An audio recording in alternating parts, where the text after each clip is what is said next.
Twitch chat Wardog message over. Welcome guys to what I think amounts to episode 3 of Wardog Unleashed, that is basically becoming a podcast thing, because I've decided I'm going to do these at least once a month. So welcome guys, thank you all for hanging out, thank you all for turning up. This is just going to be a podcasty thing, so I appreciate everybody rocking up and listening. How's everybody doing? How's everybody's Sunday going? I always get to that question and I'm like, what day is it?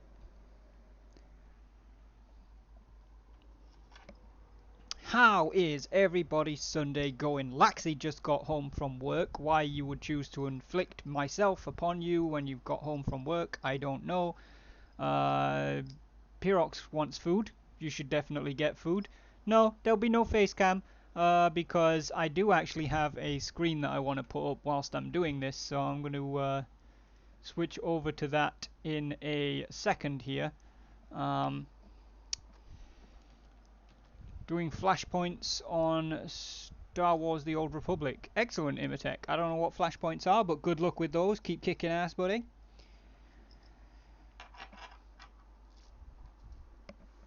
So,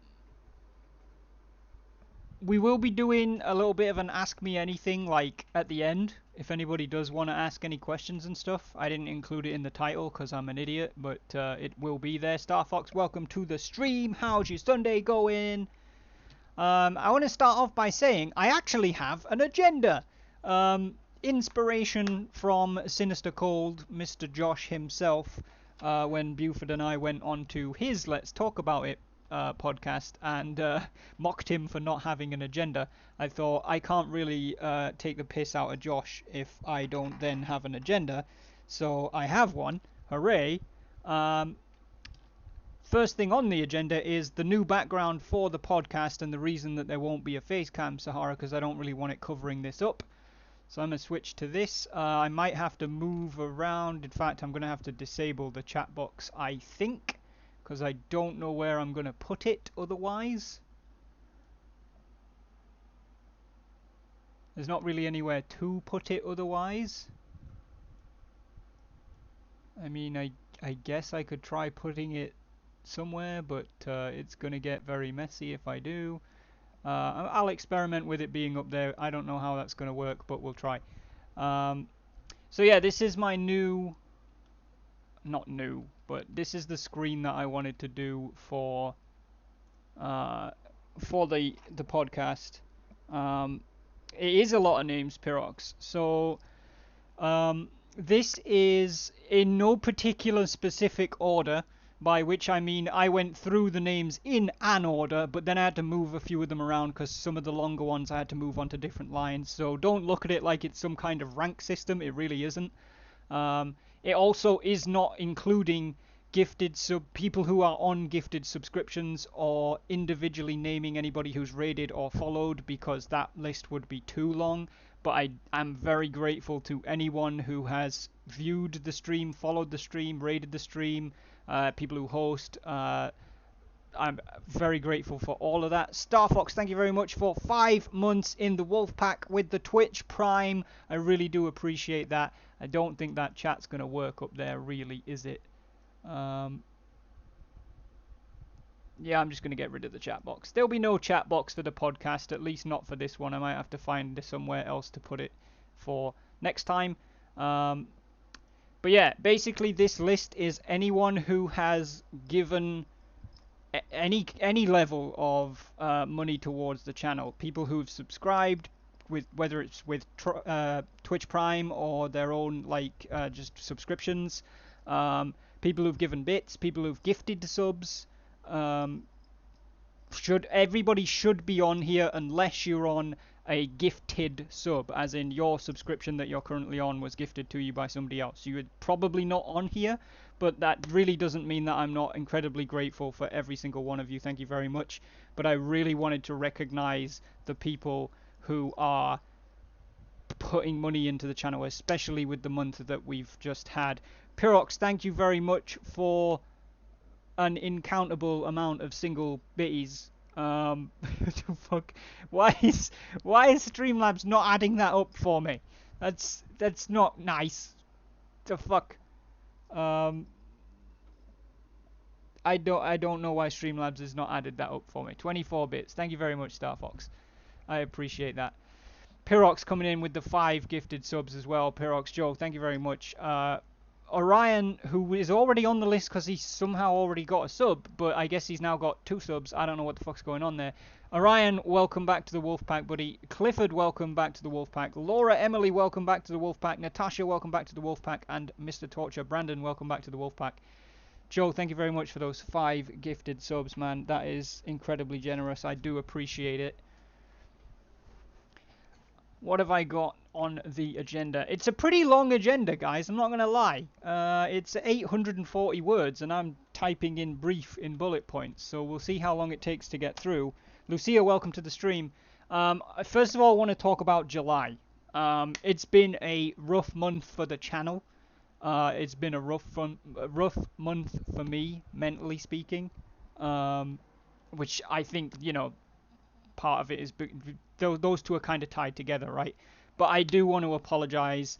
I'm making all of this noise and have been since January, especially since March at least, about wanting to push Twitch to be my full-time income, about trying to make Twitch a job, and then this month even worse than last month, despite the fact that last month was not a great month for me either. This month I just seem to have done even worse. So I acknowledge that, and I want to apologize to all of you for the fact that it has been a rough month for the channel, and it has been a rough month for me.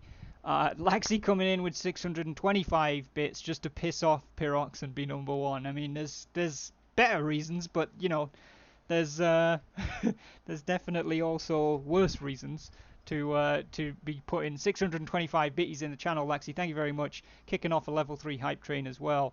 Dauntless. Hi all, hope you have a great stream. We'll be here for a bit, but then off to the ER, just waiting on my ride. My Meniere's is acting up bad. I may watch on phone if I can. I don't know what the fuck that is, Dauntless, but I hope that it gets fixed up swiftly for you and it doesn't create any more issues. Thank you for stopping by the stream, man. I really appreciate it. Pyrox coming in with an extra 50 bitties as well. Thank you very much, Joe.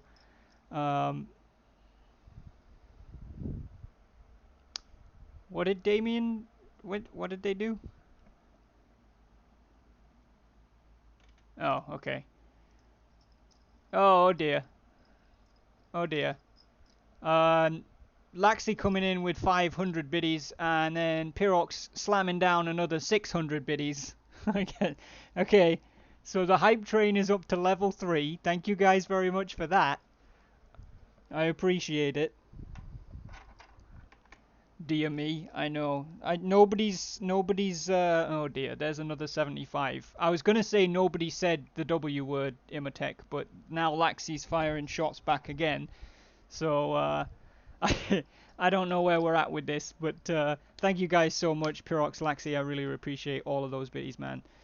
Thank you, gentlemen, very, very kindly. Where am I at? Yes, I'm apologising for July being a shit month, because it really has been a shit month. Fuck's sake, Pyrox coming in with another 300 bitties. I'm gonna let you guys get this out of your system first. It's more for you, am I right? What do you mean?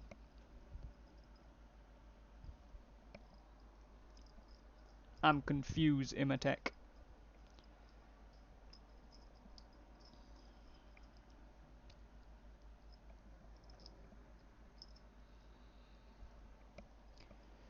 Enlighten me, good sir.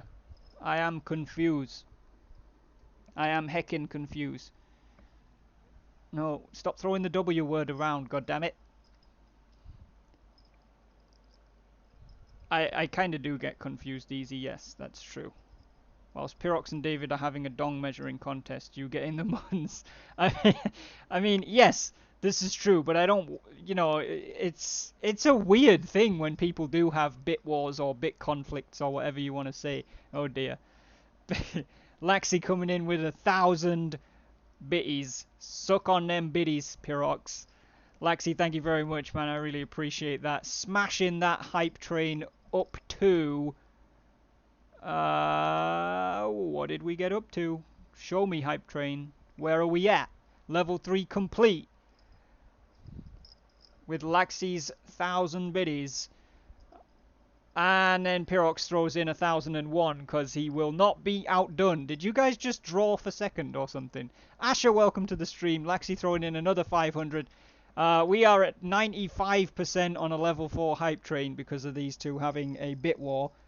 I wanna see the standings though. I wanna see who's leading the war. Can I do that? No, I can't because the Hype Train's in the way.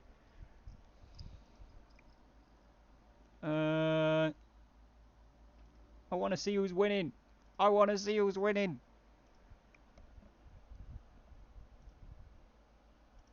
Mute that. No, I still can't.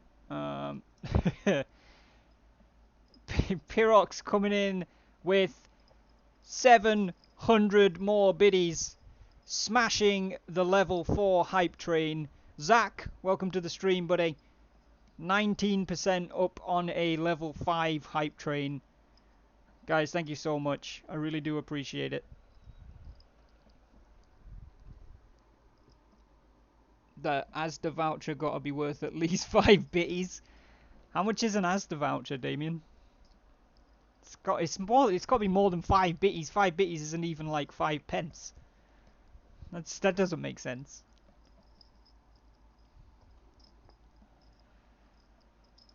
I'm gonna wait until these two get this out of their system, which I think they might have done. Wish I could add to the Hype Train, but I'm about to head to urgent care because I tweaked my knee worse last night. Asher, don't worry about it, man. Like I've said this before, I don't require anybody to do subs or bits or anything like that. I super appreciate when people do, but you don't have to add to Hype Trains or anything like that. Pyrox coming in with another 1,000 bitties. You guys are clearly not gonna let this rest. I'm interested to see who wins now. Now I want to know which one's gonna win. I don't make sense. I have a wife that does Asda related things. Fair enough, that makes sense. I think Pyrox won. He's winning right now.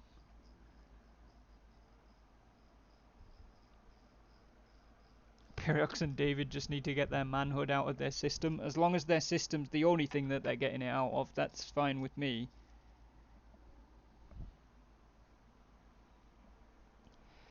Alrighty, let's try and smash on with this lengthy agenda.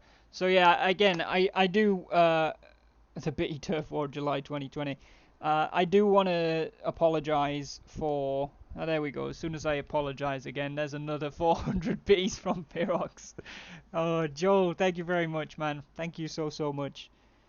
I do want to apologise for this month being so poor on the channel. I've skipped streams, I've missed streams, I've bailed on streams at the last second. It hasn't been good for me from a mental health position. The channel's done badly, and I've been doing badly as a person. And I do want to say that, you know, that has meant that the last 2 months the channel's been on a downward trend, which has in turn negatively affected my mental health, because it's like, well, I want to do well here, but now I'm doing badly because I'm so bad at it, because I'm not doing any streams or I'm cancelling them, so that just makes it worse. So it all gets compounded by the fact that you know, that it starts. God, for fuck's sake. Lexi with 2,100 bitties, smashing the level 5 Hype Train. We are at level 5 on this Hype Train, guys, thanks mostly to Pyrox and Laxi here. Cop that. 136% on a level 5 Hype Train. You guys are fucking insane. Seriously. Have you got it out of your system? Have you figured out who's got the biggest schlong? Do we know? Obviously not, because here comes Pyrox with another 2,183 bitties. It's a very specific number, and I kind of have to respect that. Pyrox, thank you very much, Joe. 209% on a level 5 Hype Train.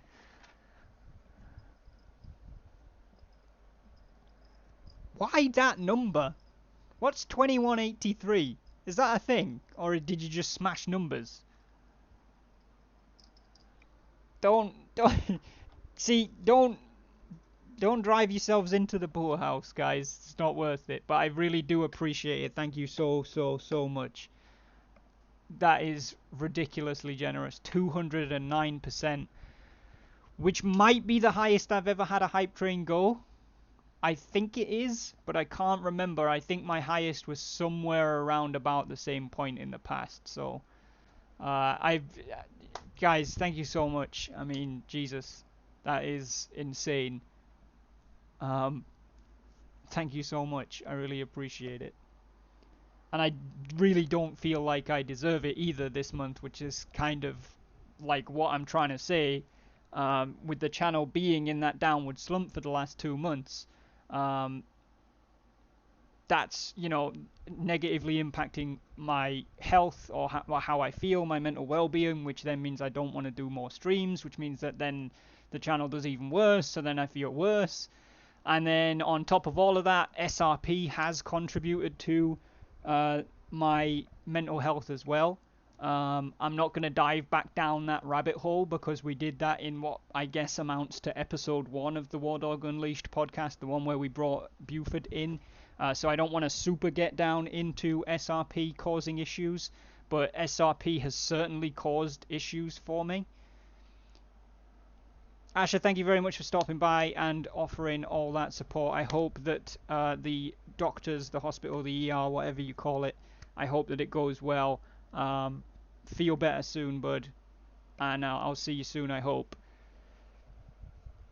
So, yeah, like with all of this, it's all kind of spiraled. It's become a little bit of a drain, like a physical drain. Like I've just been going round and round and round and getting lower and lower and lower.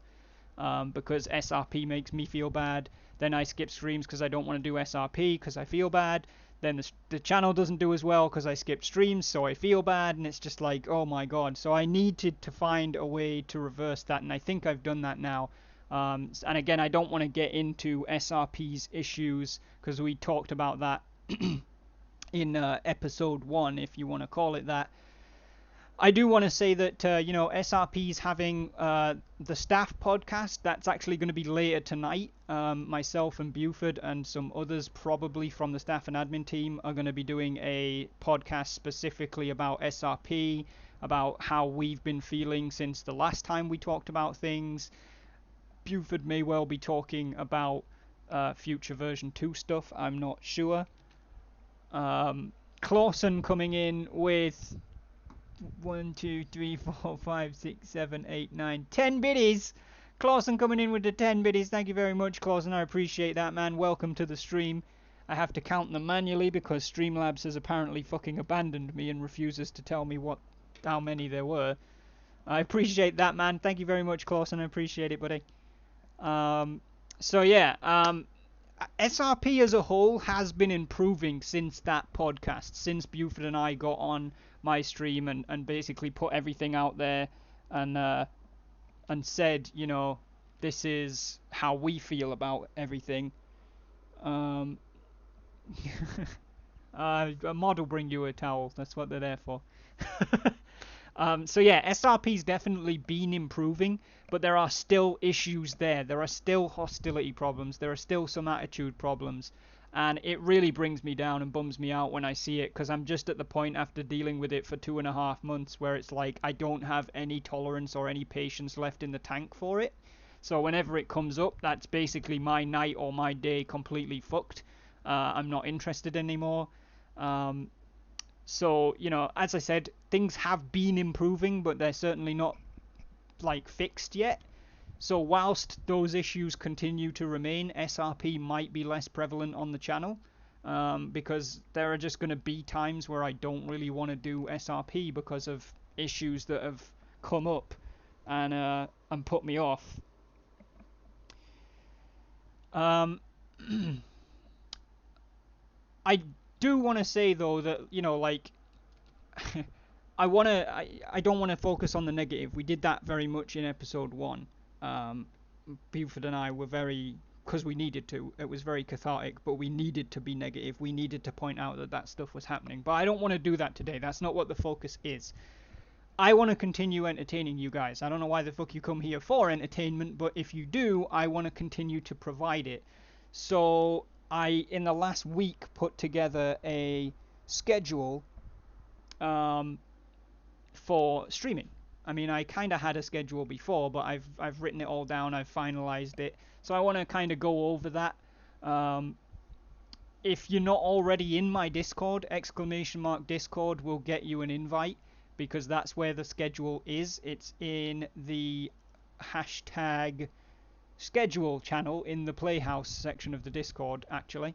So the channel is just called Schedule. It's in the Discord, exclamation mark Discord if you want an invite to the Discord. Pyrox, thank you very much for popping that, man.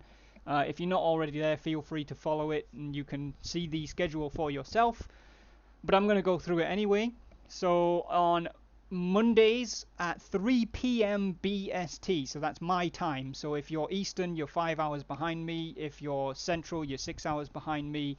The rest of you can work it out from there.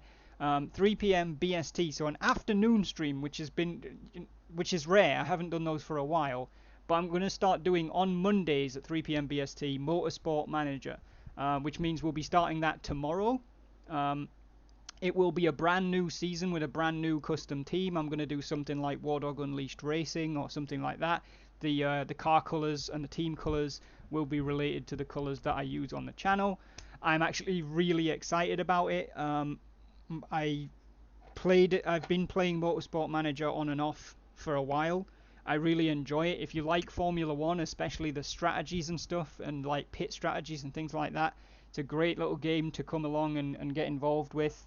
I'm going to be doing the run-up to a race, and then, you know, like a couple of days worth of the aftermath of the race, and plus the race itself, which should be about a 3-hour stream, because I usually have the lap times set pretty high. So, you know, come in, hang out, chat, watch the race, almost be like watching Formula 1, but, you know, we've got our own team. It's going to be Wardog Unleashed Racing. So, yeah, I'm really excited for that. Also on Mondays at 9 p.m. BST, so my usual quote-unquote evening slot, when it started off as 7 p.m, then moved to 8 p.m, and has now become 9 p.m. But yeah, that evening slot on Mondays will also be Marbles on Stream, so that's also going to be a kind of racing thing. Mondays are becoming a bit of a racing-themed day.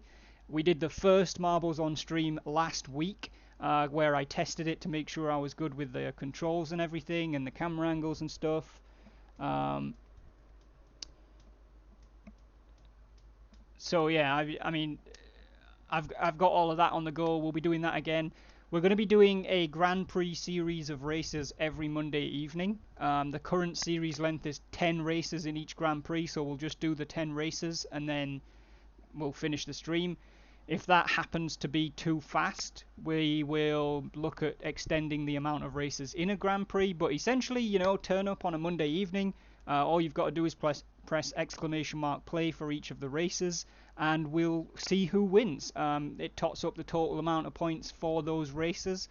So you could win a couple of races, but then get pipped to the overall win by somebody else. It's really cool. It's really fun. We did it before.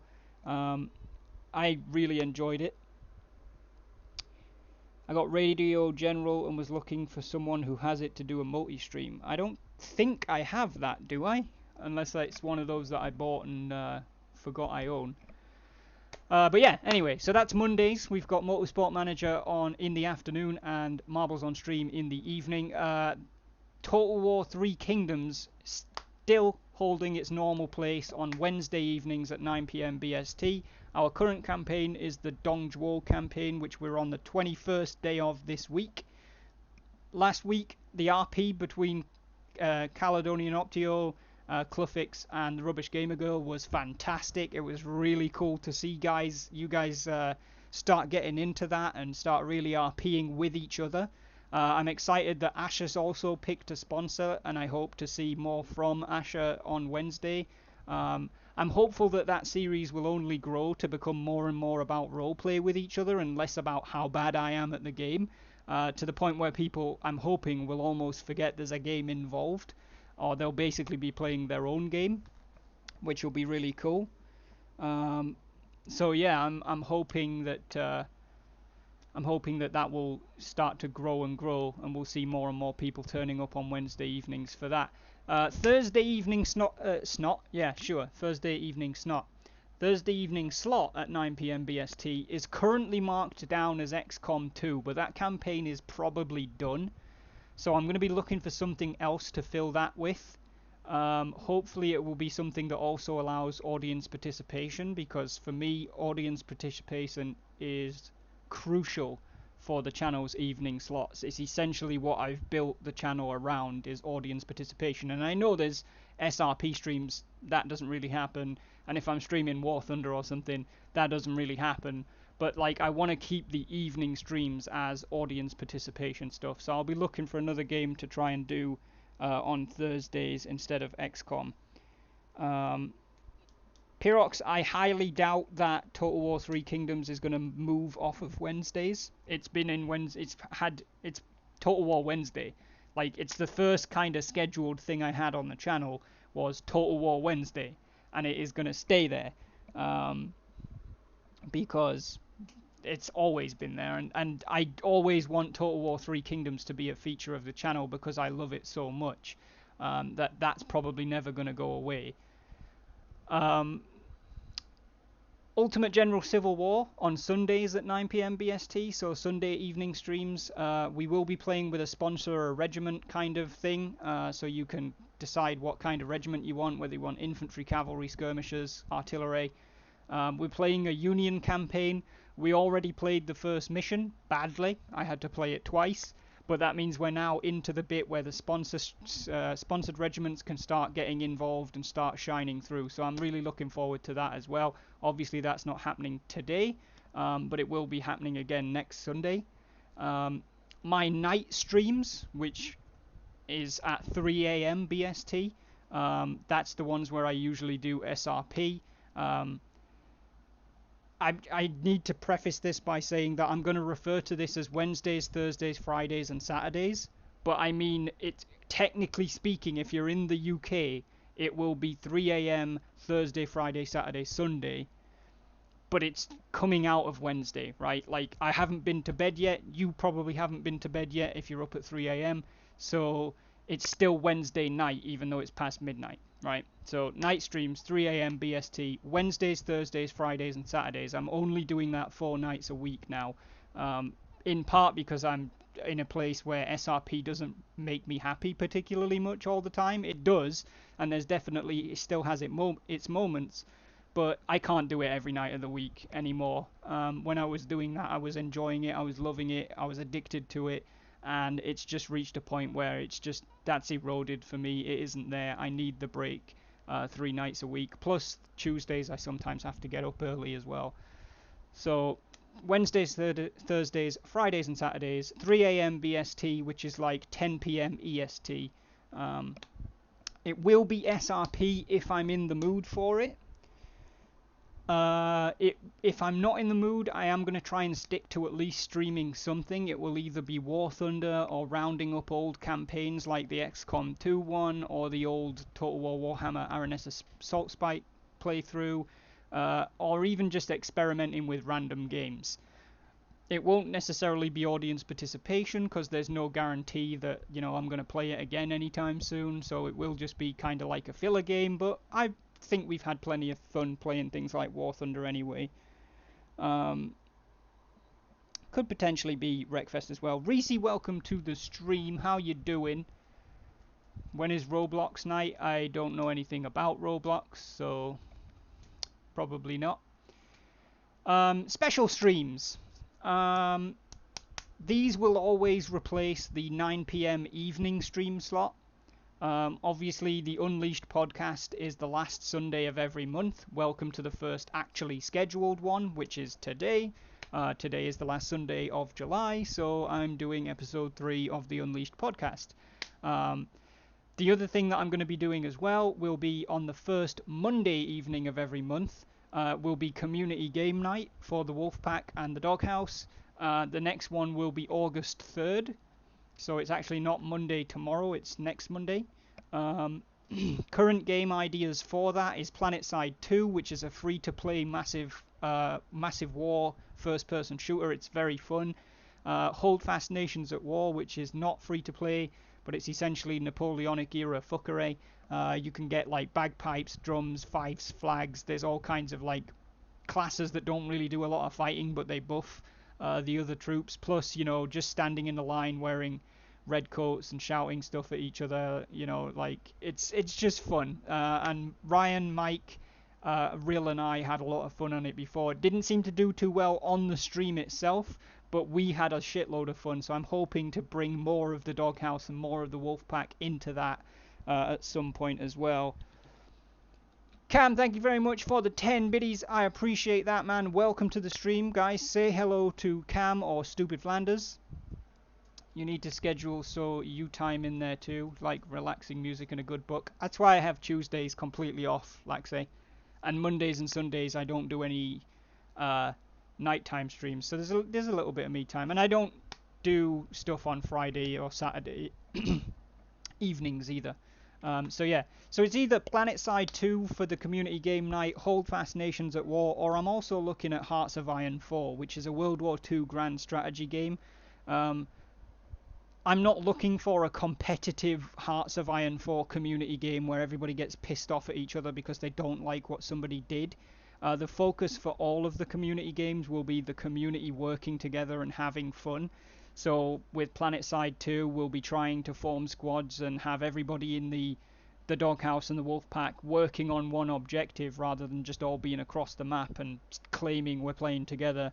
With Holdfast, it'll be about trying to get on the same team. Maybe we'll try and get together like a line regiment in a random battle where we've got an officer and a flag bearer and a drummer and a fifer and a bagpiper. We'll have some riflemen out the front if we can grab those slots, and we'll try and form line and stuff like that. Just stuff that people can't do with randoms because it never works. With Hearts of Iron, I'm thinking, we might do co-op games where multiple people control the same nation. So we might have somebody in charge of the military, somebody in charge of the Navy, some people in charge of the Air Force, charge of spies, whatever. But essentially the focus is going to be on cooperating and having fun, working together, not pissing each other off.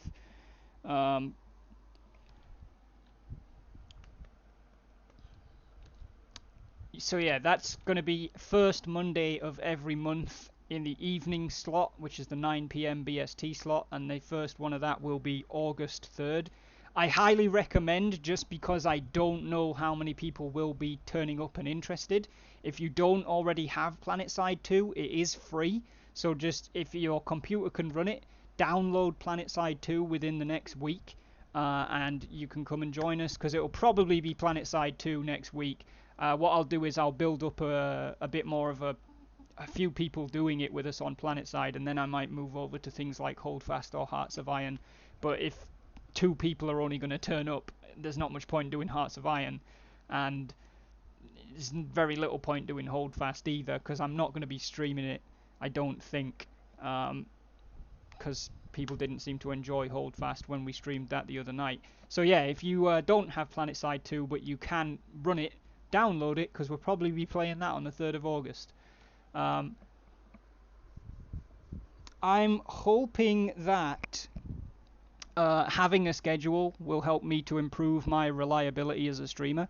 I'm hoping that next month we'll see stream quantity, the audience number, and the money I'm making from the channel all go back up as a result of having a schedule.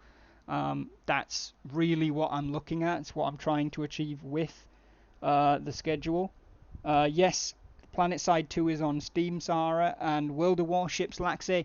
I might do that, but I don't think it's a very good game for community game night, because if more than 2 people turn up, then we can't do a squadron or whatever you call it. So it's not really ideal for a community game night to be like, oh yeah, sorry, only 2 people can come in, and then we're full. But I'll definitely be playing World of Warships with people, because Ryan and Rill and I do that anyway, and I have a lot of fun with it. So yeah, I'm hoping that the schedule will improve everything overall for next month. I want to mention as well that I've been getting back into my writing in the last month. Most of you probably don't know, but some of you will, and you'll probably be sick of hearing it already. That I am a writer, not published. That's why I never say author, but I'm a writer. I've been writing for 15 years. It's one of the reasons that I love roleplay because it's very similar to writing, except you only control one character usually. But I've been getting back into that. I'm really enjoying doing it again. If you want to check out any of my writing, there is a samples channel on my Discord. So again, !Discord if you want an invite to my Discord. And it's in, I think it's just called #samples, to be honest. Yes, it is, in the study. So you can check out some samples of my writing in there. While I'm plugging the Discord and stuff, if you want to follow me on Twitter as well, @UnleashedWardog, I don't post much, but I'd really appreciate the follow. And I think that, the fact that I don't post much means when I do post something, it's worth reading because I'm not just spamming it full of crap. So yeah, if you wouldn't mind following me at Twitter as well, @UnleashedWardog. The name's the other way around because some dickhead got there first. But yeah, that'd be cool as well. Appreciate that. Yeah, I don't have a Twitter command, Pyrox, so...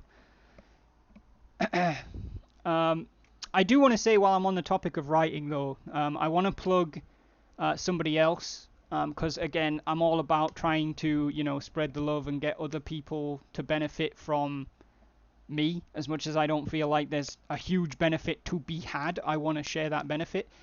Somebody who has been absolutely crucial in me getting involved in writing again or getting back into my writing is a streamer called Renee Sky. I'll do a shout out to her channel. If you don't already follow Renee, you definitely should go and follow her. She streams Mountain Blade Bannerlord and Mountain Blade Warband a lot, but she also does streams relating to writing. She does a thing called Tea and Tales Podcast. So, if you're in any way inclined to do writing, I strongly advise that you go and give Renee a follow and try and check out the Tea and Tales podcast. I also want to link to one of her YouTube videos, which is the one that ultimately helped me get back into my writing. That is her 3 things you need to be a writer, basically. 3 things you need to start your book, I believe what it's called. And it helped me so much. It's the reason I've got back on the wagon after like 7 months of not writing or not even looking at it at all. That video is the reason that I've started writing again. So I honestly can't thank her enough. But yeah, you should definitely go follow her. She's absolutely awesome. She's a very creative person. She's a fantastic human being, and ultimately has helped me to re-find that love for writing that I have. If you go in my samples channel on my Discord and you check it out and you think, hey, I'd love to read more of Tom's garbage writing, you might be able to become an alpha reader. I do have a tag for it on the Discord. I don't have many of them, but essentially they get to read whole chapters of my work in progress or works in progress. Typically they get to read the whole thing because I'm not in the habit of sending random chapters to random alpha readers. I usually just send everything out to, somebody and see what they think. I would prefer to see some feedback from interested parties in the samples channel first, because at the end of the day, alpha readers are highly trusted. They're receiving all of my, or at least in terms of one certain project, all of my unpublished work. It would be very easy for somebody to steal that.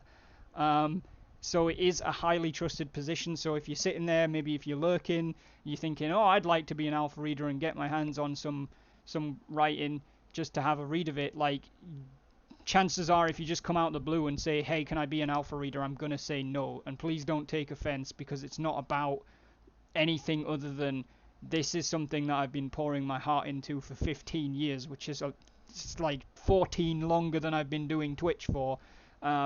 It's important to me. I'm not going to risk it for somebody I don't either know or somebody who I don't know is going to provide me with decent feedback, because that's the point, is ultimately I want good feedback. But if you're interested and you do want to go down that route, let me know. Check out some of the stuff in samples and drop a little bit of a critique in there. So yeah, if you want to do that, feel free. Moving on to talk about August. I am really hoping that August will be a better month, both for the channel and for me personally. Um, Having a stream schedule, having this stream schedule feels very good. If you've got any feedback on the schedule or any game suggestions, it's probably best if you don't put them in the chat because I can only kind of half follow the chat, and especially as I'm going through the agenda, I'm probably going to forget suggestions. So throw those suggestions in the Discord somewhere, stream chat or something like that, and I'll have a look at them. I'm hoping as well that August will see further improvements in SRP. Um, Buford is working on SRP version 2. I don't think that's coming in August, but he's working on it and he's got a lot of exciting stuff going on in there. Again, the staff, Buford, myself, some of the staff, and maybe Sean as well for SRP will be doing a podcast later tonight. I'm not 100% sure on the time, but Buford said about 8, 9 p.m. EST, Eastern time. So that's, around about 1 to 2 a.m. BST, my time. And I may go live myself again with that. I don't know. But I'll definitely be, or at least I think I'll be, in the Staffcast. So yeah, I highly recommend that you check that out. I don't think anybody here doesn't already follow Buford, but if you don't already follow Buford as well, you should absolutely give Buford a follow. I've thrown a shout out in the channel there. He's the owner and lead dev. In fact, he's almost the only dev. Sean does a bit of background stuff as well, but most of the stuff that you actually physically see is done by Buford in SRP. So yeah, if you don't already follow Buford, you absolutely should.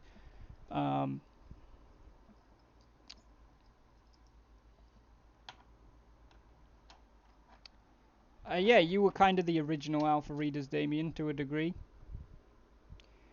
Um, I just want to say as well, again, I want to thank everybody. Anyone who's given subs, gifted subs, I appreciate the fuck out of that. I know that the gifted subs themselves are not on the list of people here, but that's just because there's a lot of them.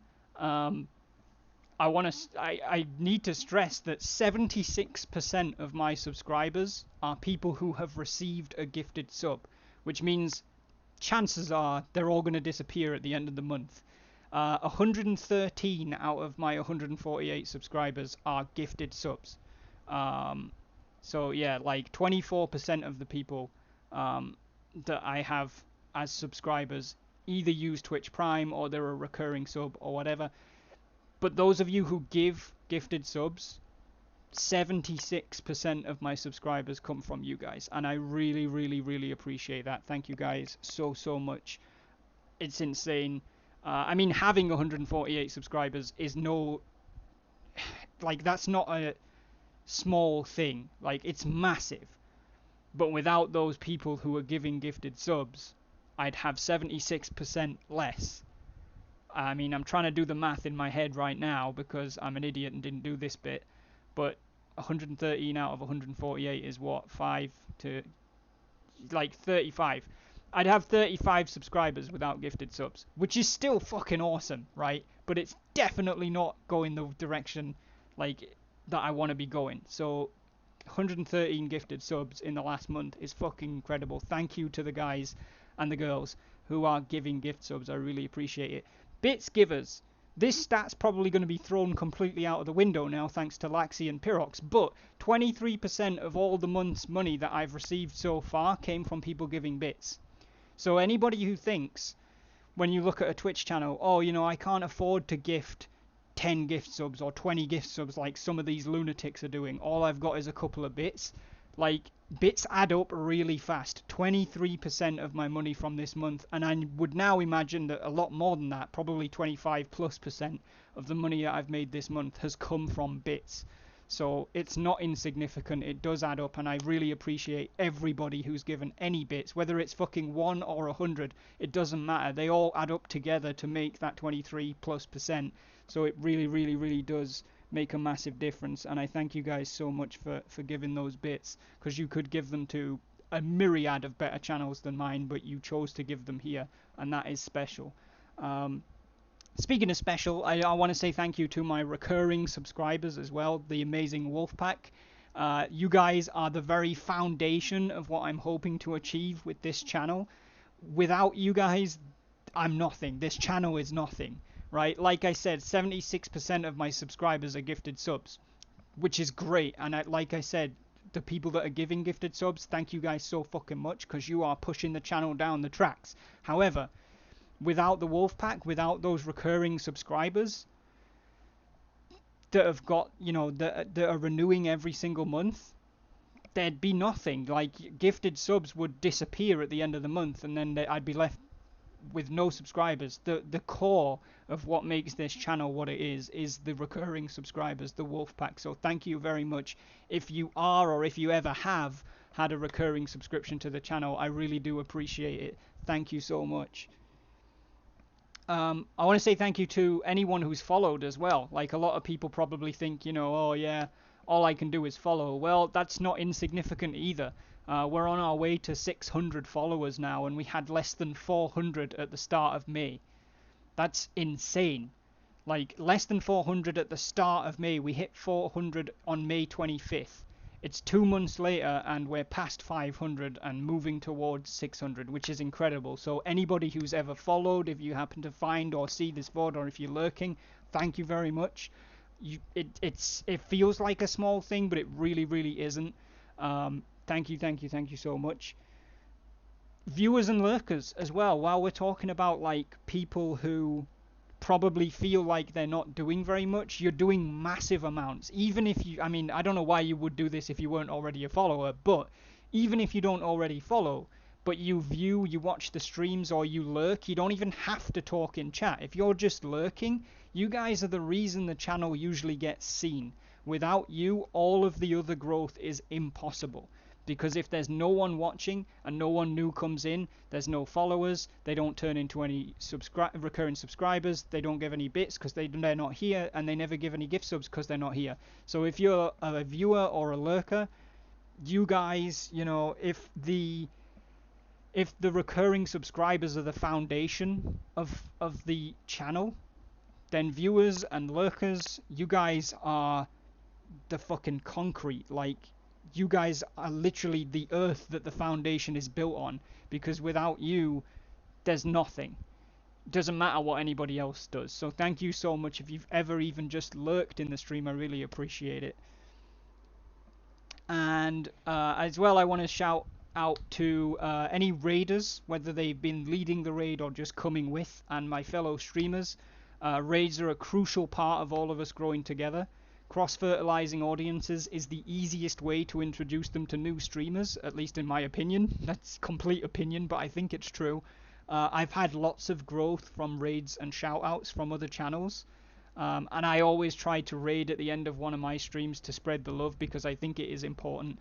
And it really, really, I do notice it, and I do appreciate it. Anytime somebody else, another streamer, raids me, and everybody that came with them, I really do appreciate that as well. What's my next milestone for the channel, Charlie? I mean, that's a difficult question. But hey, it leads me into, I've now said everything I need to say, so we're at the Ask Me Anything stage, so I guess I'll start with Charlie's question. What is my next milestone for the channel? I don't have one milestone. I think that's the wrong way of doing it. I have multiple milestones in different areas.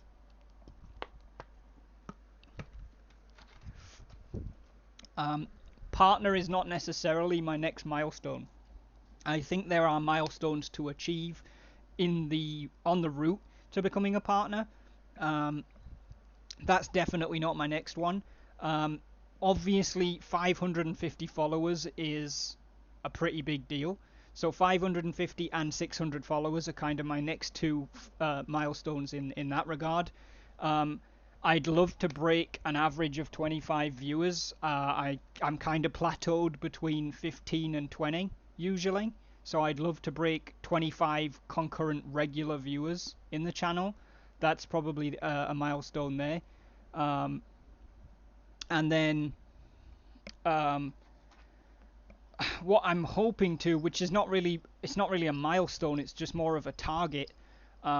I have in my Discord, I have the Twitch goals, hashtag Twitch goals channel under the Playhouse, which if you scroll to the top of that or you check out the pinned posts, I actually have like my monthly goals laid out. So my monthly goals in terms of monetary gain are $100 for payout, because obviously you don't get paid by Twitch if you don't make $100 in a month. So that's my first goal every month, is make $100. My next goal every month is to make $240, because once I pass that, that's pretty much paid for my food for the following month, which is a big deal, especially at the minute because I'm unable to get a job because I'm shielding for medical reasons from coronavirus. My rent and my rates at the minute are being paid out of a nest egg that I have, like savings, but my food is not. So making that $240 a month is really, really important. Now, since March, I've made it every month. This month is currently, before the start of this stream, was the lowest it's been since March, but even then I was still past the $240 milestone.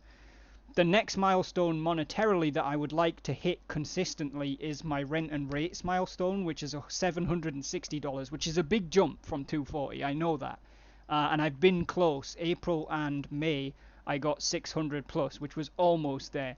But the reason that I want to hit that is because my rents and rates target is the amount of money I would need to be able to pay my rent and rates, strangely enough, out of the money that I'm making from Twitch.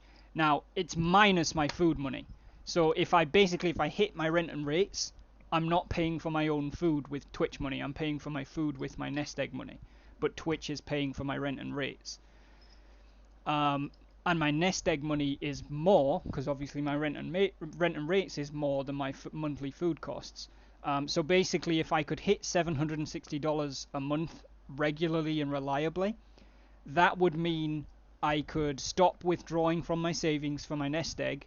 I could reduce to paying my food out of my nest egg, which is about half as much, which would mean it would last me twice as long in terms of savings. And then obviously my final step would be my full-time. In order to go full-time on Twitch, I need to make a minimum of $1,000 a month, because that would pay for rent and rates and food, and I wouldn't need to touch my savings anymore. So my next big monetary milestone is to reach that $760 a month payout consistently, so that I can start looking towards changing my, like, withdrawing from my savings, basically, so that I can withdraw less every month and make them last longer. So those are my next milestones, is 25 concurrent viewers on the channel regularly, 550/600 followers, and hitting $760 a month regularly. So, you know, for 2 months. If it happens once, then that's amazing, but until it's regular, I can't put faith in it, you know what I mean?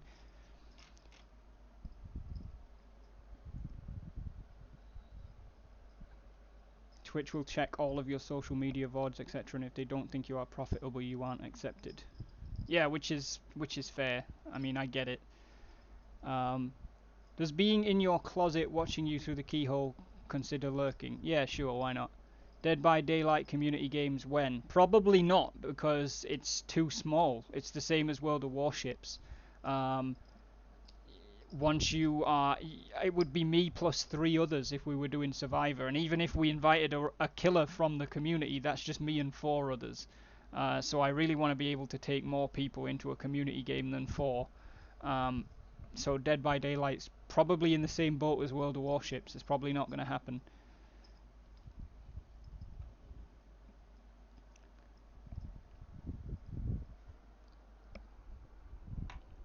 Has anybody else got any questions?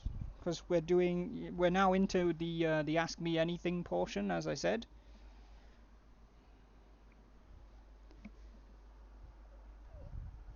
And I mean, you know, within reason, I do mean ask me anything. If you want to ask me stuff about writing or streaming or just any random shit, like, go for it.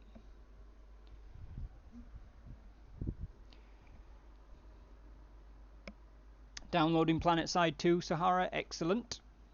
Excelente.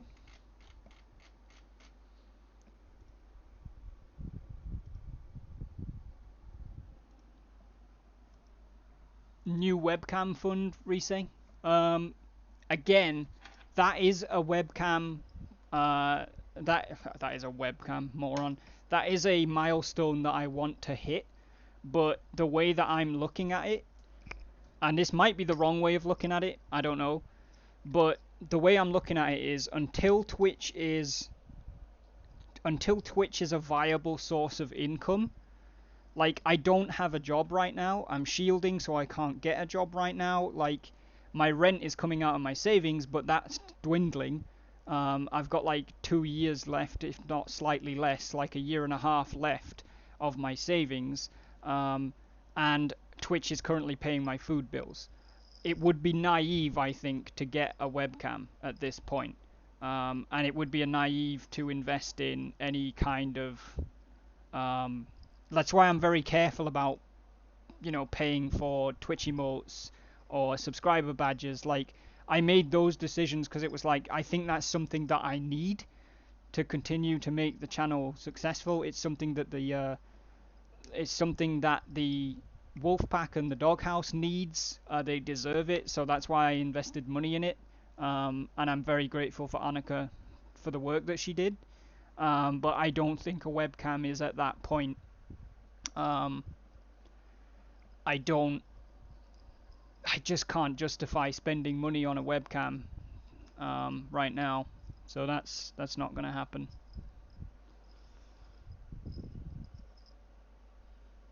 With everything else being said, what is one piece of tech you would like to have? Um, I mean, I'm not. There's not really a piece of tech I would like to have because, like, there's no room for a green screen in my setup, like in my room. It's too small, so I can't get a green screen anyway. I could potentially do with a better microphone, but again, like, I'm getting by quite well on the headset that I'm using. Um, a better webcam would be beneficial, but it's not like, again, I'm still in that position of I would rather put money into a new webcam and a new microphone um, when I know that when I know it's secure and I can do that. Um, my PC works fine for now, touch wood. Um, so yeah, like there's not really, I'm not a very big tech person. The only reason that I would even buy tech, like I've been using the same webcam for 15 years. The only reason that I will get a new one at any point now is because it would be beneficial for Twitch. But otherwise, I'd have stuck with the same webcam until it broke.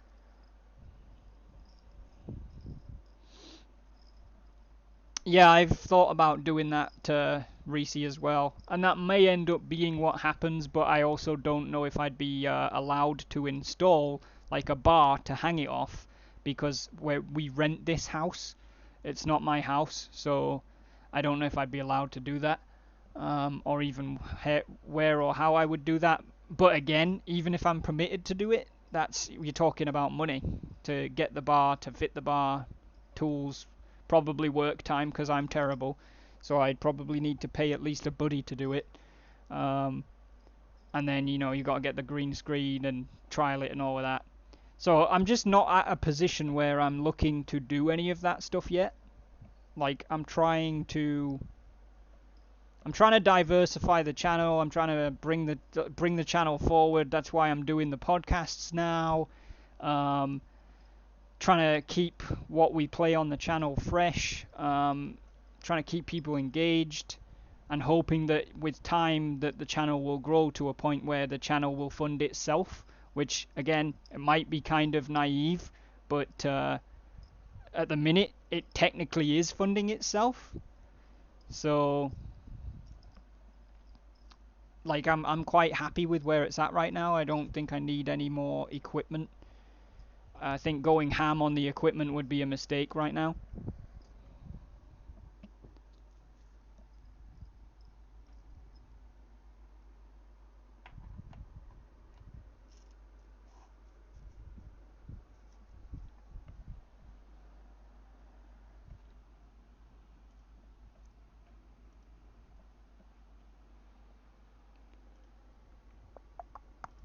So yeah. That's where I'm at with that. Two adjustable shower rods. I mean, potentially. I don't really even know. I mean, I guess there would be room, but the way my room is set up, I would definitely have to basically take that down every single day and then put it back up every single day. Um, I wouldn't say that they're pointless ideas, Sahara, but I look at them like I've thought about all of this. I've thought about green screens, I've thought about webcams, I've thought about better microphones. But like I said, I don't want to invest in all of those things, whether it's a small investment or not. I'm not ready to use I'm not ready to use money to invest in those things because I'm not my Twitch situation is a weird one, right? Um, because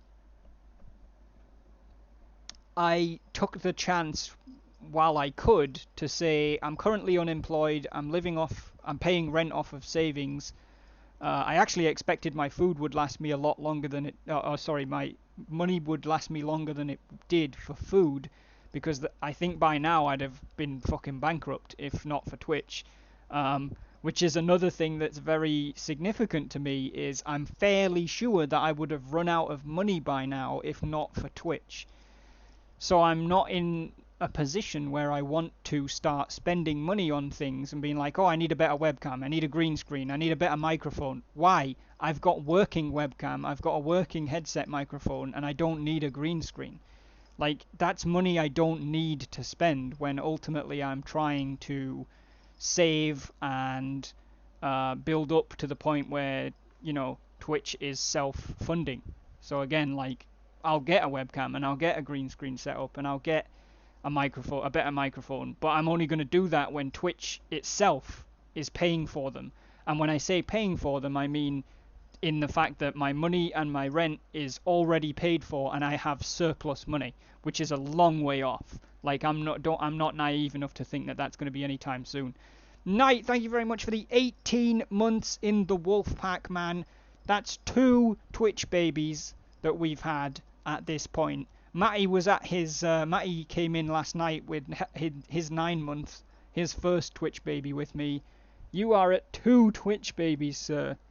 That's incredible. Thank you very, very much, Knight. I really appreciate that. Outside of Twitch, what is a goal that you want to reach in the next month? Outside of Twitch, I think I would like to get my writing back to the point where I'm working on it every day for at least a month. Because I've worked on it in the last few weeks, but I've taken days where I haven't done anything. I do enjoy it. I am back to enjoying it again, as I said earlier. But I am not yet doing it every single day. So I would like to get my writing back to a point where I'm working on it every day. That would be good. That would be fantastic. It would be amazing to achieve that. All right, Laxi, have a good one, mate. Thank you so much for all your support. Thank you so much for the Big Bitty War. I really appreciate it, man. I hope I'll get to see you soon. Have a great sleep. And thank you for coming by the stream. I appreciate it.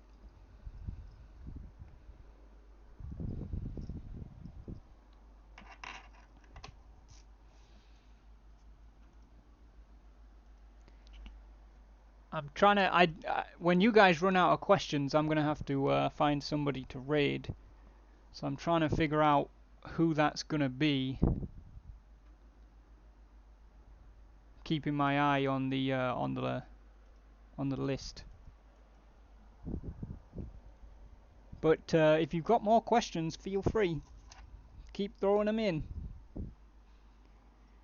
We're only doing this once a month. I know I've done like 3 of them in the last 2 weeks, but it won't be that often again. We're going to be doing them once a month.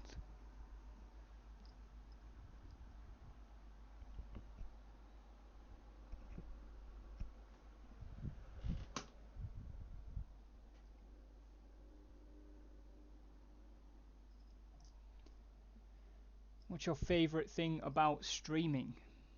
That's interesting. Honestly, I think my favourite thing about streaming is the reason that I started doing it to begin with, which is sharing stories. with people. Um, like Three Kingdoms, the whole sponsor and officer thing, and like I said, it's kind of a core point of the channel is the evening streams are very audience participation and stuff.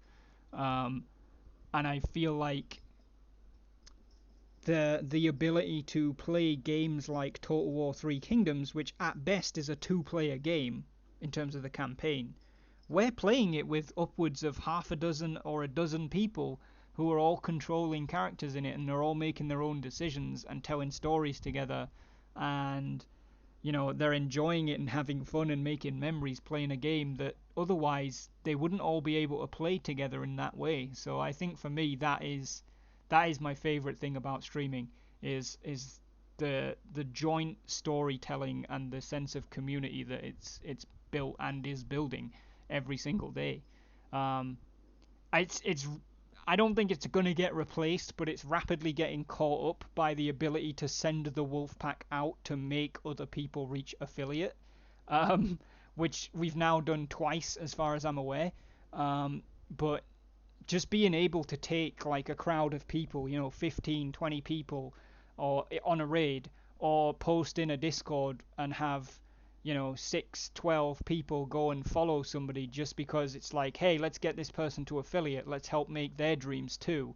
Like, I don't ever think that's going to replace my sense of enjoyment at telling communal stories together, but it's rapidly becoming like my second favorite thing about having any kind of Twitch community is just the ability to do that, the ability to go into other people's streams and just help to make them happy.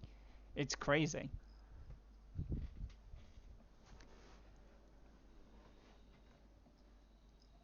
What type of job are you interested in when you can get out and work? I'm not, Pyrox. That's kind of the point. Um, I want Twitch. I didn't turn to Twitch purely because I was in a financial tight spot. I decided in January of this year that I was going to really make a go of Twitch, and I was going to see if I could push Twitch to become potentially my job. I knew it was going to be a long road, um, and I understood that it wouldn't be instant and that I might never make it, and I still might never make it. But I honestly think I honestly think that this is what I want to do. Like, I've never known anything like, medically speaking, I cannot do the two jobs in the world that I would most loved to have done, and the two jobs that every time I've taken a fucking employment quiz are the two first answers that come up, and I'm like, yeah, no shit, which is joining the military or joining the police.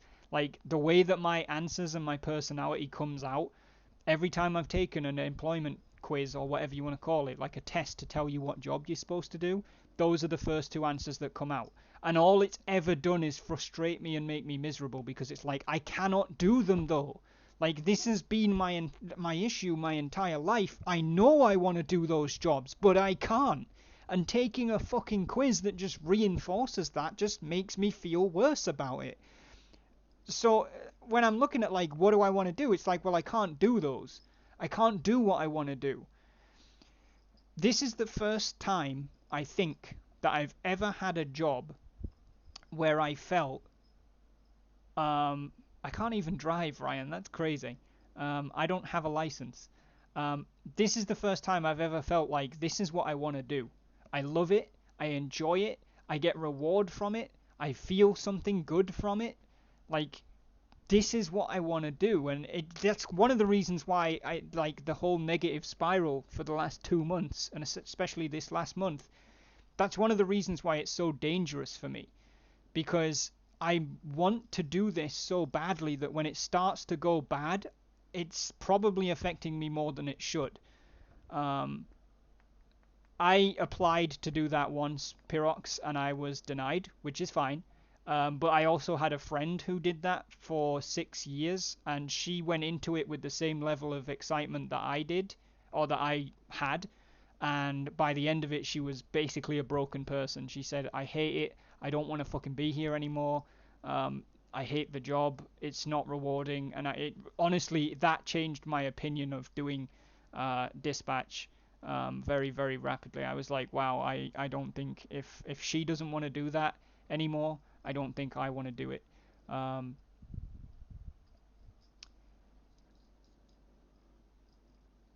Shirley, thank you very much for the 5 gifted subs. Going out to Dakota, welcome to the Wolfpack, Dakota. Heaven Seed, welcome back to the Wolfpack. You've definitely been here before. King Sven 182, somebody that we made into an affiliate as a Wolfpack. Welcome to the Wolfpack, Sven. You are now in the Wolfpack. Rockroll Die, my best mate, welcome to the Wolfpack, buddy. And X Logic as well, welcome back to the Wolfpack. You've definitely had a sub before as well. Slightly inferior Tom. Welcome to the Wolfpack, buddy. Shirley, thank you so much for that. I really appreciate it. Thank you, thank you, thank you. I don't know if you were lurking earlier when I said gifted subs make up 76% of the subscribers that I have. It's no small feat. Sarah's not on the screen because she's on a gifted sub right now, Ryan. And as I said at the beginning, anyone who's on a gifted sub, as in their sub came from somebody else, I didn't put them on the screen because if I did that, I'd have to put 145 people on the screen, and I've already filled it. Yeah, I know you weren't, but I'm just saying, I already addressed it.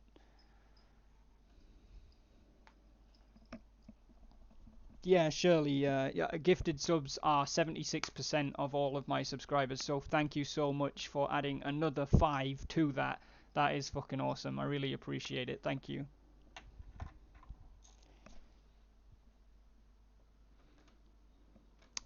So yeah, Joe, in answer to your question, to come back around to it, what job do I want to do when I can go out and get one? This.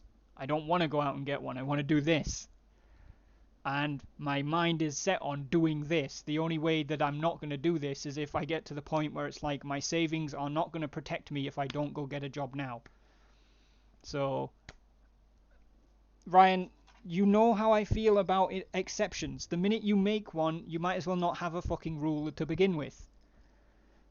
Like, don't get me wrong, I would love to see Sarah's name up there too, and she has been here a long time. But this is a list that is going to change monthly. Next month, some of these names won't be up here because... Well, fuck you! It's my thank you screen, not fucking yours! Go and do your own, you jebend!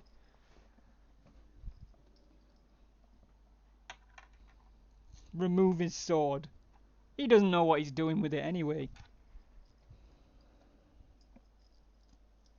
The screen is going to change every single month to the people who have given in that month. That's why it says July 2020 at the top. Next month it'll say August 2020, and G might not be on there next month, but G's given like fuckloads. Son's given a sub every single day. But if he's not still there next month, then he won't be there next month. No, it's not beside the fucking point. You don't get the point. Take a couple of days and study streamers with partner status. I mean, I've already been studying streamers that have got partner status, Joe. It's something I've already been doing. Is trying to figure out what they do and when they did it and how they do it.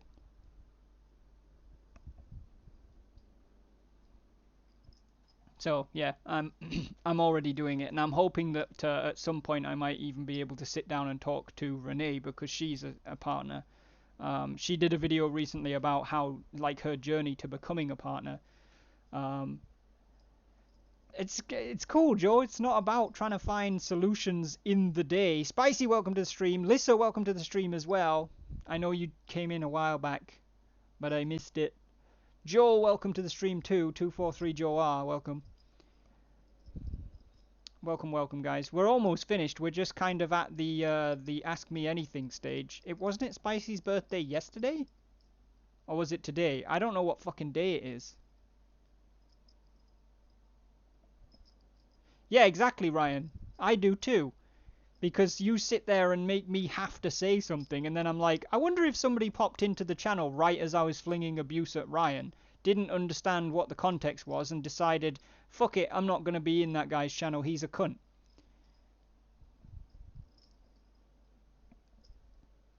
I thought it was yesterday. I have no concept of time anymore. Spicy, I already told you this, but happy birthday! Oh, auto mod grabbing Joe there.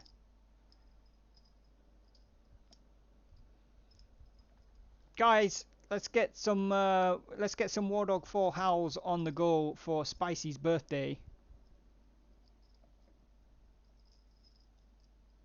I don't know why auto mod suddenly decided that it doesn't like the word cunt. But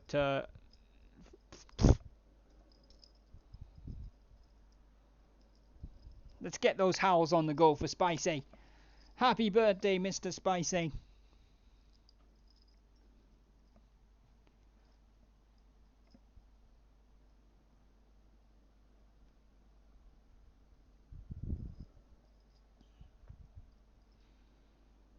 Spicy taco. Now I'm hungry. It's been a good birthday so far, Spicy. That's what we want to hear. That is what we want to hear. You know what? Again, I'm pretty sure this is going to be redundant because I think most people here already do. But if you don't already, you should go and follow the birthday boy because he streams too.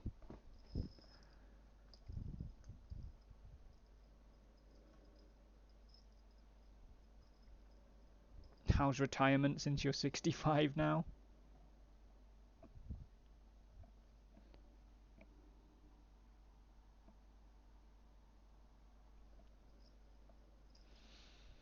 Yeah, I hate hospital food, Lucia. Like, I actually can't stand it. I can't stomach it. It's also Sinister's birthday, is it? Wait, Sinister and Spicy have the same birthday.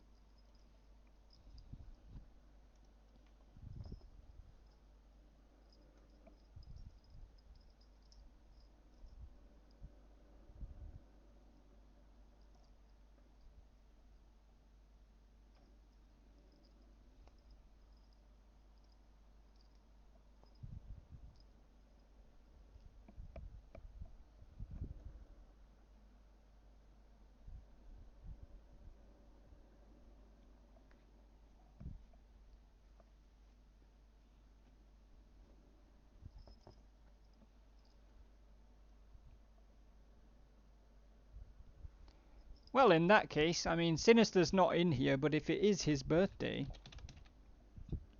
then we should also say if you don't follow the other birthday boy, you should go and follow him too. I didn't know it was Sinister's birthday as well.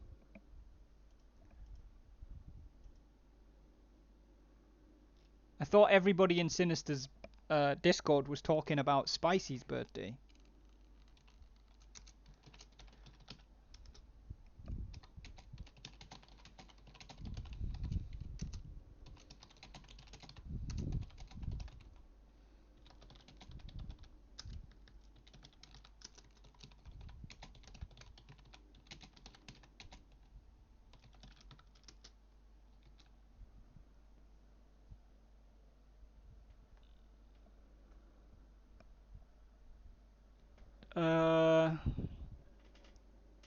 Facebook told me, so it must be true. That's fair.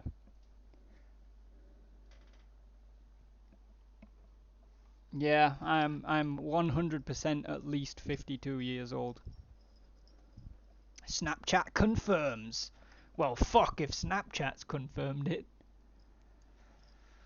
Swear if it wasn't for Facebook, I wouldn't know anyone's B-day. That is so fucking true. I'm terrible with them. Like, I'm really, really bad with birthdays. I'm bad with just dates in general, and I don't necessarily think it's because I don't know what date somebody's birthday is. It's more that I'm not really sure what date is coming up. Like, I mean, these days I don't even know what fucking day it is.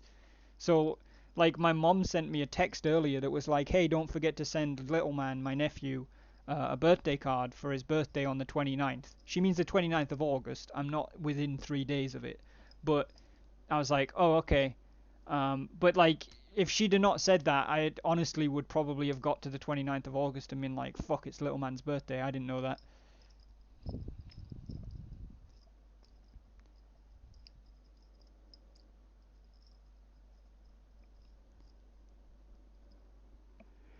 I am the oldest one here. Absolutely. I am a soul that has survived for thousands of years inhabiting different bodies.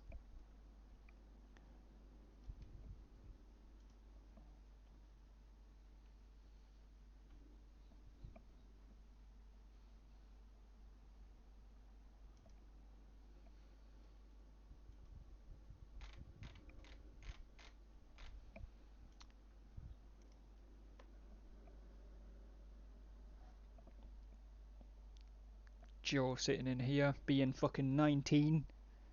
Fucking scumbag.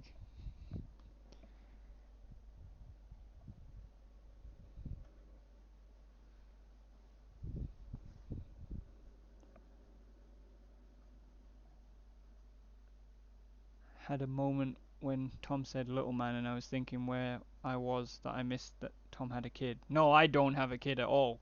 I have a nephew.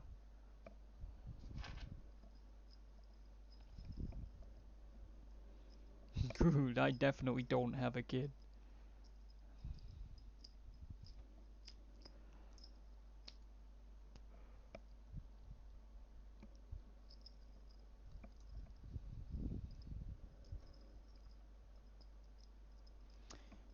Few is not the eldest for a change. Yeah, I mean, it's it's interesting actually to see what kind of people are like lurking around in different communities on Twitch.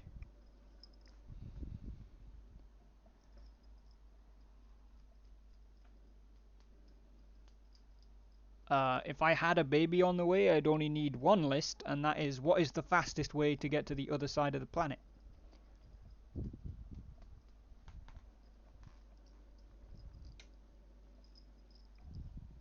I would be a terrible parent. I don't want to be a parent. I don't want to bring a fucking child into this world. Um, no, Ryan, Jesus, could you maybe not be so fucking distasteful? Fuck.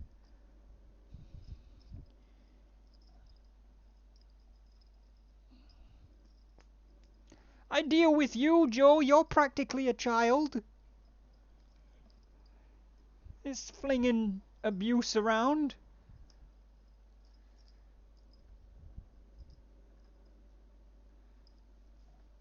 Yeah, I don't like most children, if I'm being honest. I'm Lissa's dad, but she's not my child.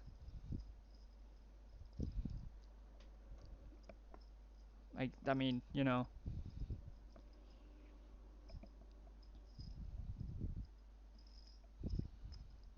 I don't want children. I'm with Ryan. I don't like most of them. I love Little Man. My nephew's fucking awesome, but I most children I've ever met just infuriate me.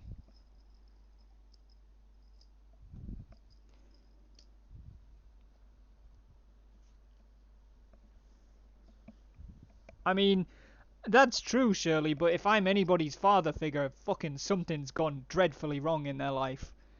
Um, I don't know why anybody would be looking at me like I have any fucking answers. That's insane. The best thing about streaming is seeing the wide age gap in my chat. People of all genders, colours, backgrounds, beliefs from all over the world just chilling together. That's true, Reese. I enjoy that as well.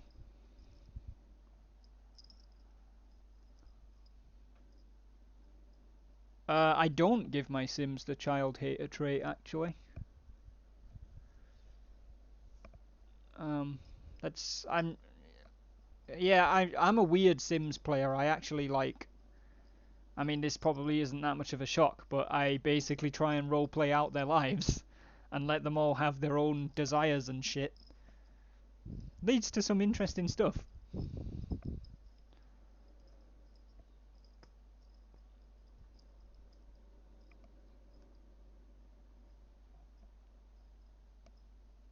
Yeah, I'm the same, Ryan. Like, I'm barely keeping me alive. I definitely don't want to be helping somebody else to be alive. My daughter will be 11 in September. That's insane, Reese.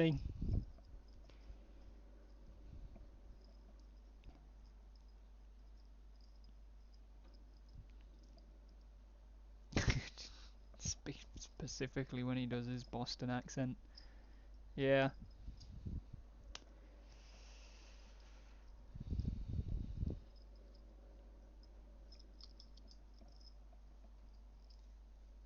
Time flies when you're having fun, Spicy. That is true. That is very true. Shirley, I appreciate that as well, by the way. I don't necessarily think that I don't think I should be anyone's father figure. And it's a fucking weird concept to me if anybody genuinely means that, like, if anybody genuinely said, like, no, you're my father figure, like, I look at you that way, it'd be like, why? Like, I am actually a man child. How can I be a father figure and a man child? That doesn't work. Off to play Planet Zoo, Joe. Jealous. Let me see. Post me some of your monkeys. Like, take pictures of your monkeys and your apes and send them to me because they're my favorites. Well, they're not. The wolves are my favorites, but I like that the monkeys and the apes can climb on stuff, so they're my second favorites.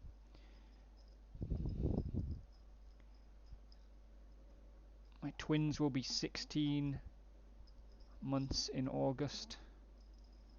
16 months. I want to adopt. Oh, excuse me. I want to adopt from the foster care system. Those kids have had a rough life and they did not get to choose their parents and whatnot. Stream idea. Don't know where you're going with the stream idea there, Star Fox, but yeah. I mean, I I I might. Yeah, no, I don't want to be responsible for somebody else's life. It's hard enough being responsible for mine. We've had some really good talks. I would come to you to discuss things because you have a different approach to things.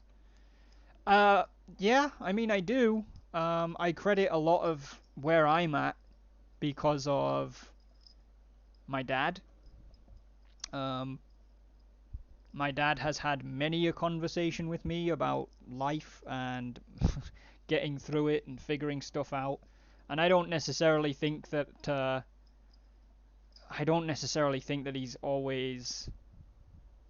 I don't want to say that he's not always happy with the route that I choose, but I don't always think that I choose the route that he thinks that I should choose.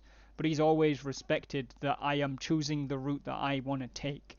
But I always take what he's told me with me, and I try and interpret it and use it in ways that will benefit me and help me understand. But I just refuse to walk the same path, or I refuse to walk down a path that I've been told to walk down. I'll walk next to the path and, you know, pretend that I walk down my own. Um, I said before, Star Fox, if I was in a situation where the stars aligned and I settled down with the right woman, I'd adopt. There's enough kids without families. I don't need to make another child. Yeah, I mean, that's a good way of looking at it, Ryan. Um, I think if I was gonna have children. See, I swing back and forth on this all the time because I feel like if I was gonna have children, I'd want to adopt. I'd want to take a child who didn't have a family and give them one. If, but my heart is like, I'd want my child. And I know that because I know there's people that have fostered that would probably say, like, it is my child. I've raised that child. They're still mine. But you know what I mean? Like, I always swing back and forth on that. Corey, welcome to the stream, brother. How are you doing?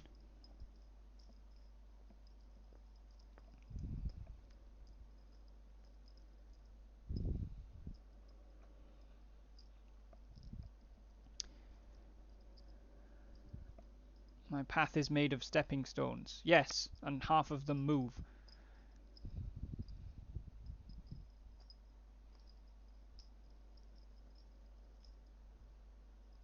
This be why I'm single. Not everyone wants to be a father figure to the spawn of Satan. That's interesting. um, Having Riker change my life in ways you couldn't even imagine. Corey, you're either telling us about your dog or revealing that you have a kid. Um, Both of which shock me to the core. I didn't know you had a kid, man. That's awesome.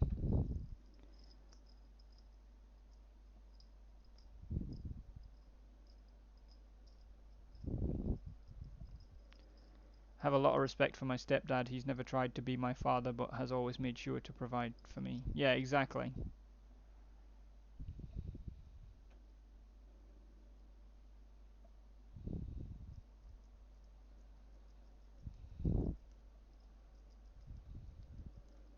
Oh, Corey, apparently everybody thinks that your offspring is amazing.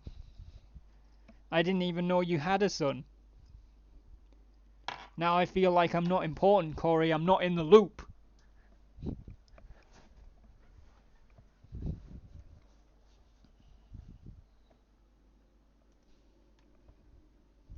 I'm just fucking with you, by the way.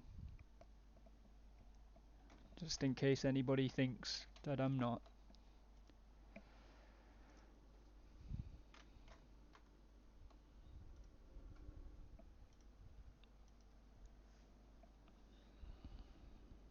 I think I went to bed, though. Well, obviously not everyone, Corey, 'cause I didn't know, did I? So there. Apparently I was a cute baby. I used to get passed around by all the old ladies on the bus as my mum would get on at the same time as they went to bingo. Boy, how things changed. What's changed? You still get passed around by all the old ladies on the bus.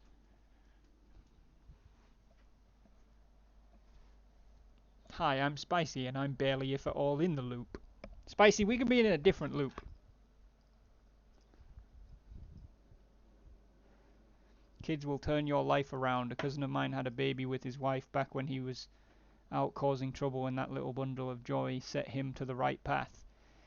I mean, yeah, I completely agree that it is possible, but I also think that it's it's down to the individual. I know of people who've had a child and completely gone off the deep end because they just don't know how to fucking deal with it, and or they don't have the means to deal with it, so they actually go the other way and start going down the wrong path because they have a child.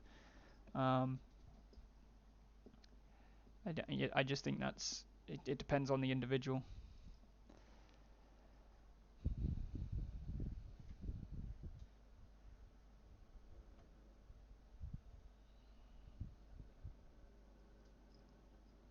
I've got boxes of Werther's originals.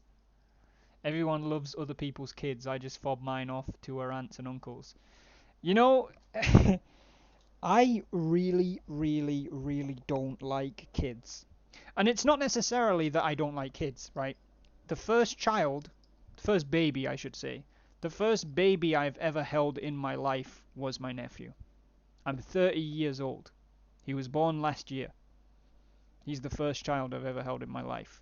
Because even when my cousins had children, like my cousin's wife gave birth to twins, I don't, I'm not 100% sure, but it was like 10 years ago, if not more.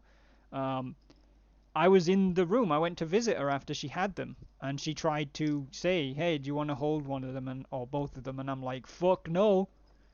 And then just basically refused. Like people do this thing, which they stopped doing with me because I think they realized it was like it was dangerous. They do this thing where they try and give you a baby because they think that everyone's natural instinct is to lift their arms and like support the baby because they don't want to drop the baby, right? So people kind of force the baby onto you so that you will do that. I legit just I put my hands in my pockets and they didn't come out, and it's like if you let go of the baby at this point, it is irrelevant that it is touching my chest. You're the one holding it. I don't look like I'm holding it. I don't intend to hold it, and everyone else in the room can see that I'm not holding it. So if it falls on the floor, it's on you, bro. And they stopped doing it with me because I legit just wouldn't take my hands out of my pockets. I'm like, I'm not even going to play this fucking game. I don't want to hold a baby. And then my nephew came along, and I was like, yeah, I want to hold him.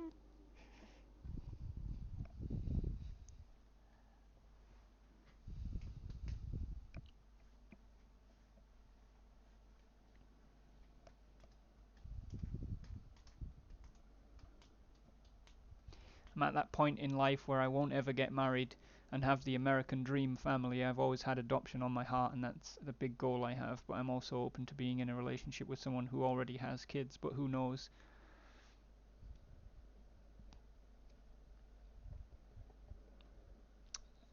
Yeah, I mean, I don't I don't like idyllic families. Um, Not that I don't like them personally. I don't like them as a concept.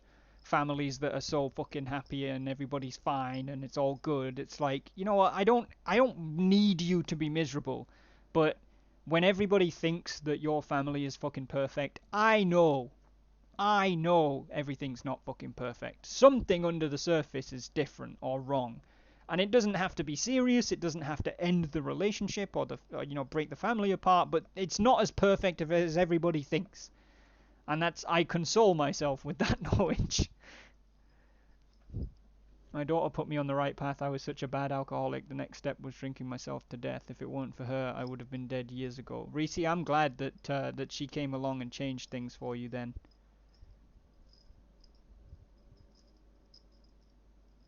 If someone doesn't want a kid, I don't know why people try to change their mind. It's like giving broccoli to someone who hates broccoli and expecting them to enjoy it. Exactly. I throw broccoli on the floor too. Don't be fucking shocked when I throw your child on the floor.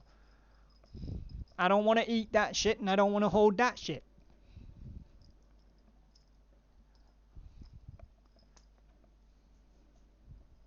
Don't much mind babies, it's children I really don't like. From the ages of 4 to 18, they can stay the fuck away.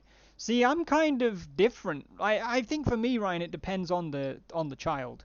Um, like some babies, babies for me, the thing that I dread is that they're so fragile. Like when I was holding my nephew, it's like shit. I gotta support his head. I don't want it to fall off because it feels like it's gonna. Like the motherfucker's too lazy to support his own shit, and that's how I got through it. I just constantly derided the poor child and been like, you're so fucking lazy. You're such a fat knacker. Like why can't you just hold your own head up so that I don't have to be responsible for it? But like now, like he's such a little character. Like every time I see the videos and stuff of him, he's almost, or he is walking on his own. Like he looks like, tiny Ross Kemp because they all do. Um, well, they look like Ross Kemp or Brian McFadden. Looking like Ross Kemp's the best outcome for a baby. Looking like Brian McFadden is definitely not. But my daughter was a lovely baby, just a pain in the ass child. Yeah, that's the thing as well, is they can change so fucking quick. Like you could have a child that's fine and then they just turn into an asshole. My wife and I are almost complete opposites other than the NFL team we follow. That's why we get along so well, I think. Because you're complete opposites or you follow the same team?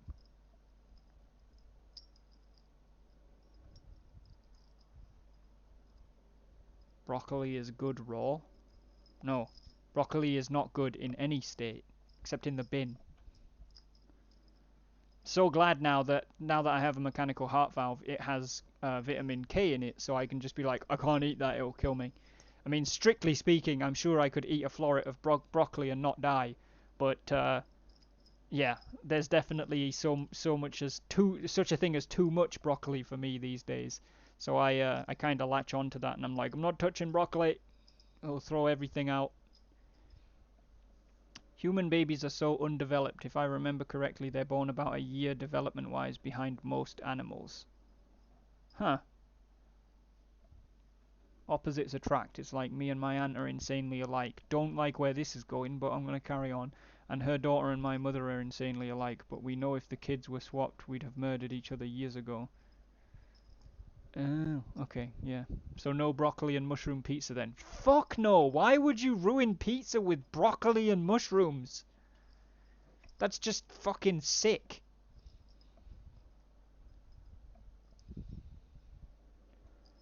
Ugh.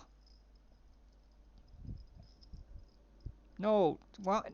You don't have a worse pizza. We're not doing a competition to see who can come up with the worst pizza. Pizza's good.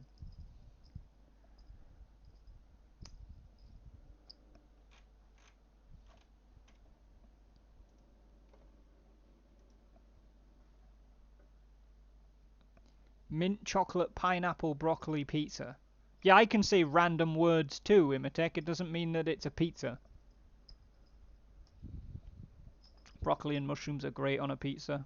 But you want to know what is better? Pineapple and ham. Reese, you made a misstep with the first statement, but I'm with you on the second, brother.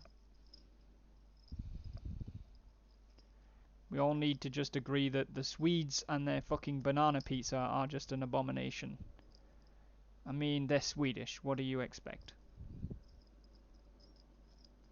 I don't mind broccoli, but why would you ruin pizza with mushrooms? I put mushrooms in almost everything I cook. Well, not going round to Reese's for tea then.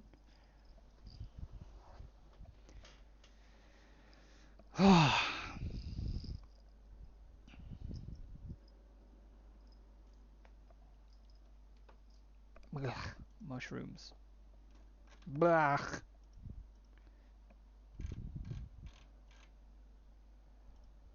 Blah.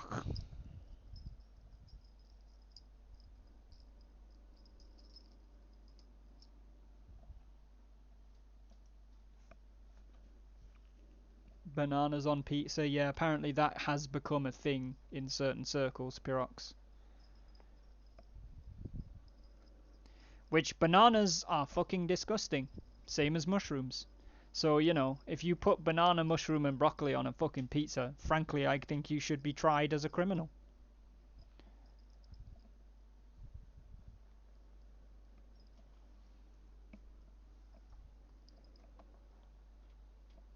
That's just the way that works. Mushrooms can fuck off, they don't have any taste to them, and I feel like chewing on rubber. Yes, Pyrox, but there is a more pressing matter at hand when it comes to mushrooms. They're the only thing on the fucking planet that is neither plant nor animal. They are alien. Stop eating them, they come from a different fucking universe.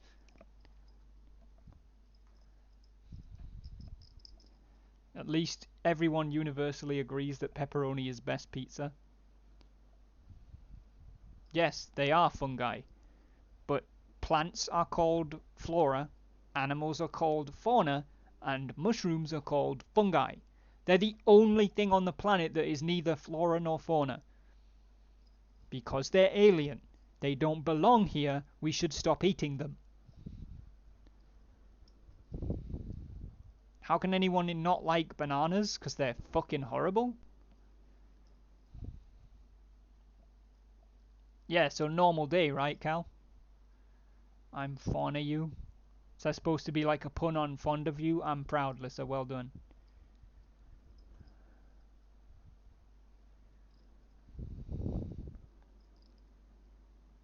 Nope, sausage and bacon. I mean sausage, bacon, and pepperoni.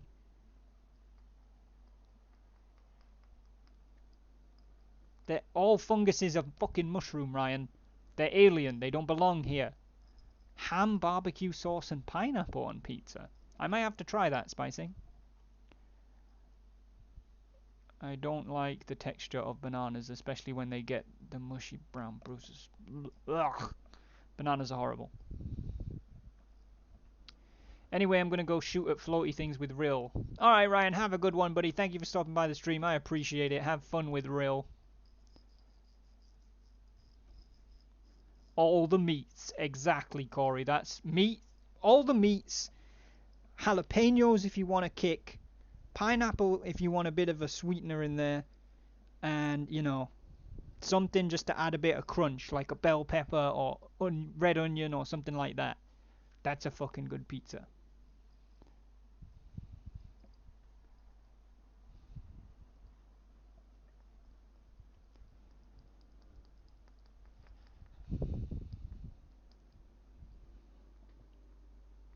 My mom makes some fantastic banana bread.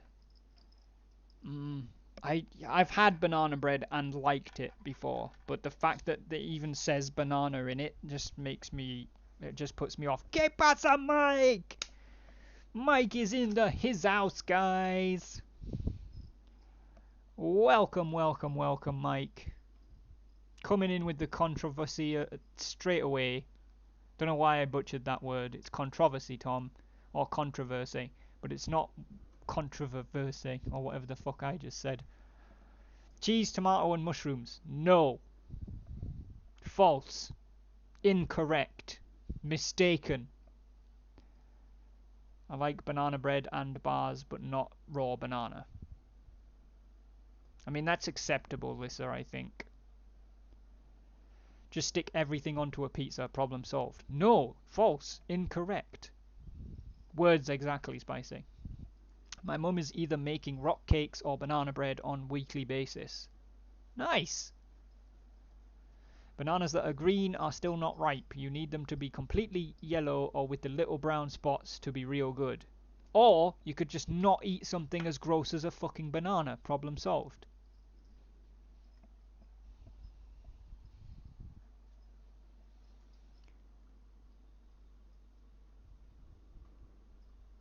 You hate bananas too, Mike. I knew there was a reason that I liked you. Did you know the key to a really moist cake is mayonnaise? Yeah, I don't know if you're telling me the truth, Reese Cup. But I don't know enough about cooking or baking or anything to really understand that. So, yeah, I mean, I'm just going to pretend that that I understand. I make a really good moist cake and it does not use mayo. What does it use? Might have to go to Lissa's house for cake. Although not if it's chocolate cake, because chocolate cakes use just far too chocolatey for me. I don't like it. I like it, but it rapidly becomes something I don't like. It's too chocolatey. Mayo not belong on cake. What the fuck? Why would you ruin cake with mayonnaise? People use mayo for baking? Reese, you've corrupted everything. The entire chat is up in arms. What have you done?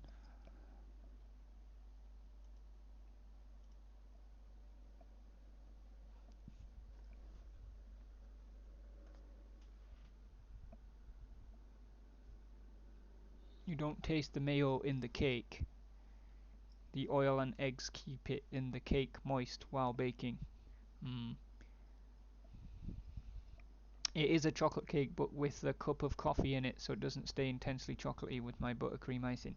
But I don't like coffee either, though. It sounds like it could be delicious, but it's such a gamble for me. There's just so much stuff in there that I don't necessarily like. I prefer dry cakes. I knew you were a sociopath, Imatech.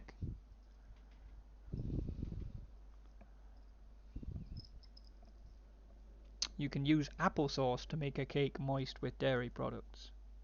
Or without dairy products. You can also sub honey for the sugar in a cake. What I do love though is ice cream cake. What's ice cream cake? Spicy.exe has encountered a fatal error and stopped responding. Well, 24 years was a good run.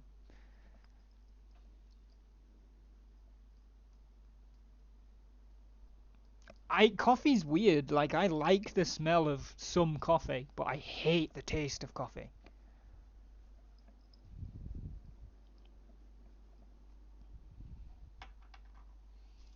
Sheet cake with buttercream frosting is a 10 out of 10 on the yum factor. You guys are making me fucking hungry.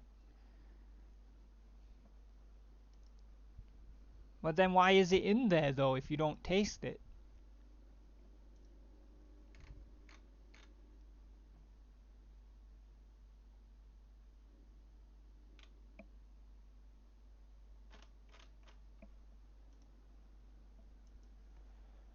Moisture. The coffee's in there for moisture?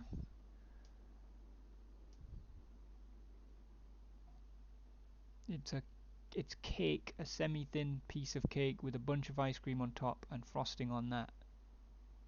Hmm. I'll take your word for it, Mike. Cheesecake is probably one of my favorite kinds of cake. I'm not a massive cake person, to be honest. Tell me about it, and I can only have hospital food. I know, Lucia. I know. I make a mean strawberry cream cake.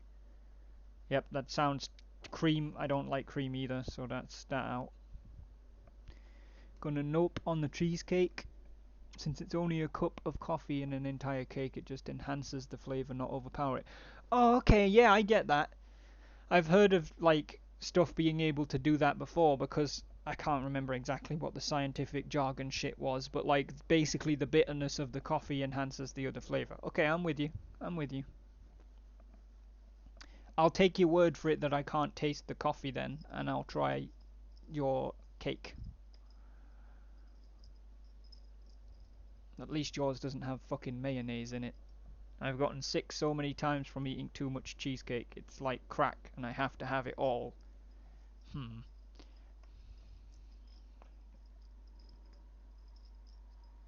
Not a big fan of putting a ton of icing on cake. Yeah, hashtag same spicing. The actual spongy bit is the best bit of the cake, as long as it's done right. The best ice cream cakes are all ice cream. Chocolate on the bottom with bits of cookie, layer of fudge, vanilla ice cream on top with icing swirls. Sounds fancy. I don't know if I would like it though. My sister made a fantastic cake with a small amount of icing on it and it was perfect. Bellissimo. Cream cheese is a thing I don't like due to the flavour and texture. I don't think we have cream cheese, but I really don't. I don't like the sound of it. Even by the sound of it, it sounds fucking horrific. And I think I've seen the texture of it, and that made me cringe. I make mean muffins and cupcakes too. I love muffins and cupcakes. Muffins and cupcakes are where it's at.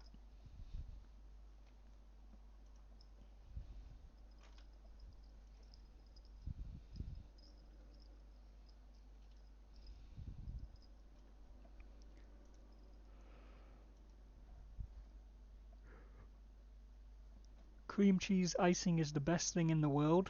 Nope. Denied. The only frosting I like is whipped cream frosting. Nope. Denied. That's the best part though. That creamy texture is fucking delish. I love any Nah. Gonna find a picture of the cake I've decorated using my chocolate cake recipe. Okay. Do it.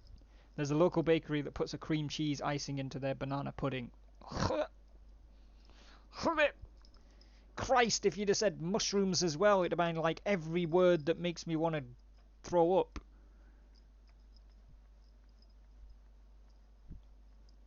Smoked brisket chili. Another 10 out of 10 on the yum scale. Yes! That sounds fucking delicious. Assuming that it's not a cake. Buttercream is far superior icing. Agreed! No whipped cream, no cream cheese. Oh, I forgot about buttercream. Jesus Christ, Mike. Jesus Christ. Just forgetting about buttercream. The fuck do you think this is? It's like fucking rookie hour. The only icing that belongs on a red velvet or carrot cake is cream cheese.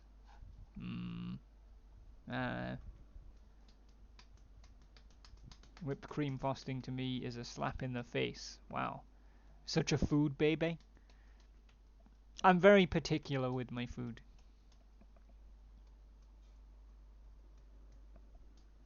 I'm also not very much of a sweet person. Like, I don't particularly like many desserts. I don't like too much chocolate. So, like, this whole conversation for me is going down a path that I'm not normally on. Graham crackers and icing from the fridge wins every time. Sorry, I don't have it often. Whipped cream frosting is very popular where I live. Chicken stir-fru is where it's at. Yeah, them good old stir-frus.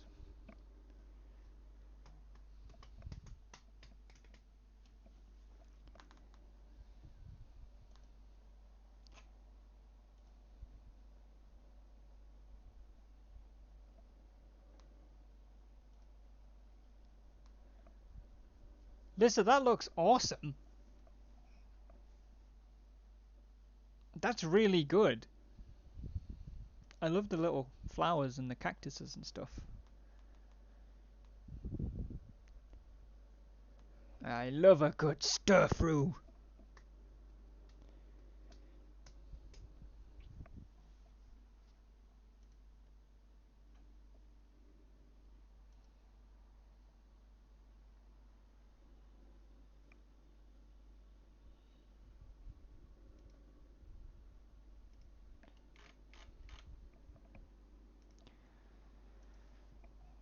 I don't think I could eat the whole thing because I'm not a dessert person.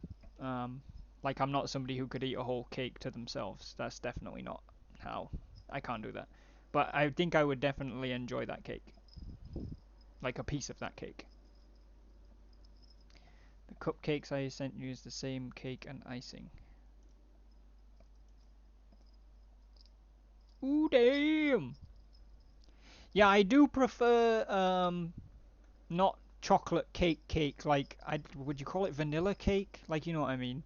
Like, I prefer the normal cake, not chocolate cake, but that still looks fucking delicious. That's awesome. Is that like s'mores over a campfire?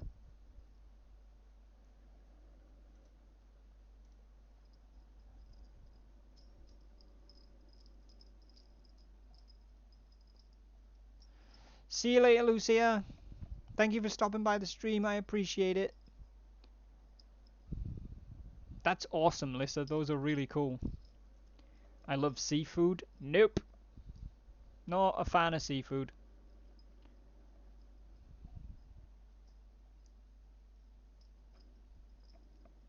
Victoria sponge? I don't think I've ever had Victoria sponge.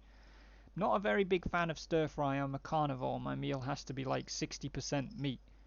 I agree, Mike, except my meal has to be like 90% meat. And then I'll tolerate some non-meat flavoring.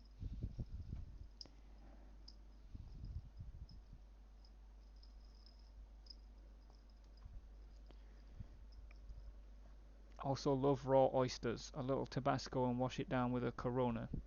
Nope. Nope. Nope.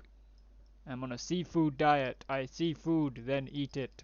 It's a classic.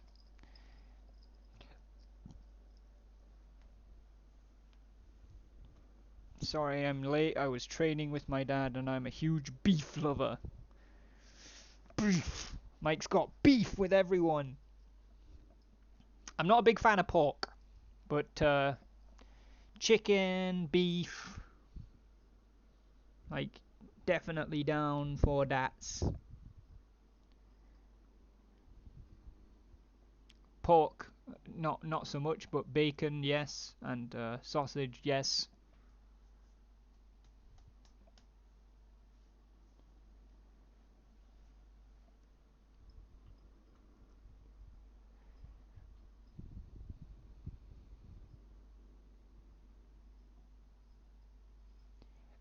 I mean, excuse me, what do you mean? Like, I tried it, didn't I? Wouldn't a baby have not tried it?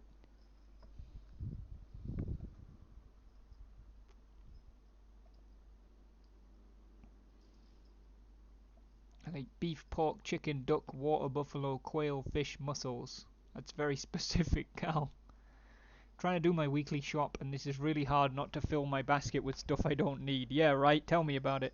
I'm trying really hard not to just order a fucking Domino's.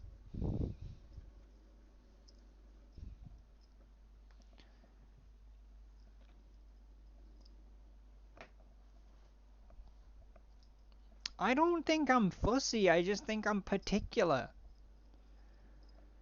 Like, I'll try lots of things, but there are certain things that I'm like, I don't want that.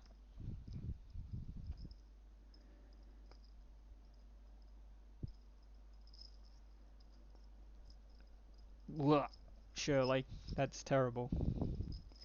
I want a giant steak or burger. Yes, Mike! Thinking tacos for supper tonight. Yes, Joe!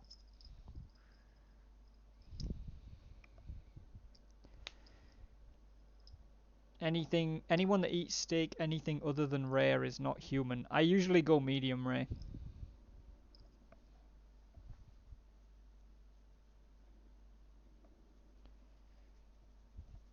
I was 10 and the guys dared me. Hmm. Yeah. Well. I go medium rare too. You are my dad. There you go. Worms are a good source of protein and energy when you need it. If I ever get into a situation where I'm desperate enough to eat motherfucking worms, I'm gonna just find a different way of ending the problem.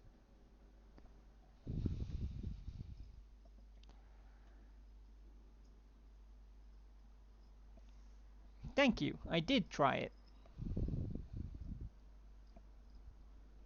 Medium rare is defo the way to go. Exactly. My mom makes the best taco seasoning. Your mom seems to make the best of a lot of things, Spicy. I might need to come round to your house. To me, fussy is you can only eat things a certain way. A particular eater is you only like certain foods. Yes, I agree, Mike. And yes, medium rare. The medium rare club is strong. I've had chocolate covered grasshoppers and crickets when I was a teenager. Jesus fuck, I've had rattlesnake, shark and squid. Shirley, I'm gonna ask you a question. I'd like you to answer honestly. Have you ever heard of cows? They're these big dumb things. Their camouflage is terrible, but they taste great. You should try eating them instead of everything else.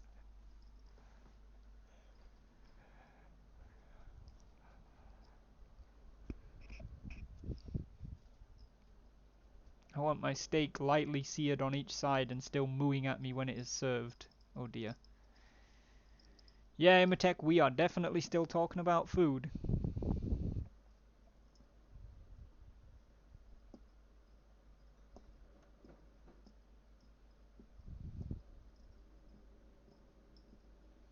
Spicy, one day I might be doing that, dude. Ostrich and kangaroo make for great steaks and burgers, though.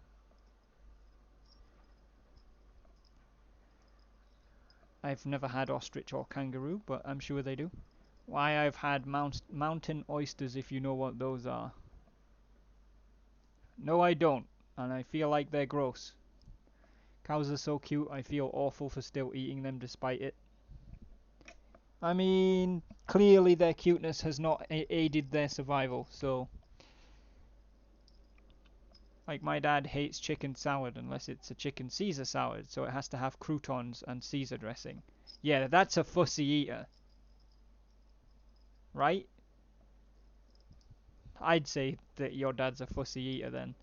I want to go try some tteokbokki, or I might have a crack at making my own. If I had the chance, I would, Imatech. If I wasn't such a damn selfish foodie, I'd go vegetarian. So, that is having it blue. The rest of the cow is still wandering the field. Let's all get some Rocky Mountain oysters. Who can eat the most? Bull balls? Is that what they are?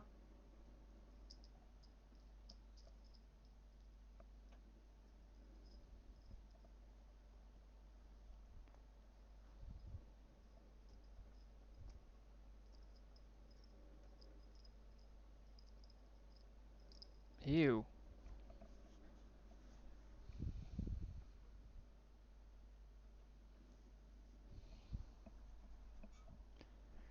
Ew. Why are you people eating balls? There's so much more tastier parts of the animal.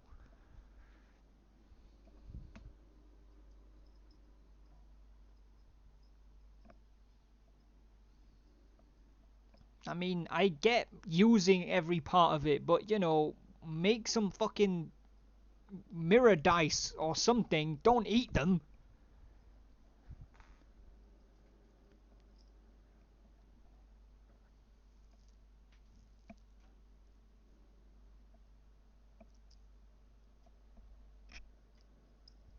If you like eating animals, why do you keep having pot noodles? I've had like 3. What's your problem? I eat them in the morning because they're quick to make. There are festivals in the States for balls. What a ridiculous country. I mean, what the fuck?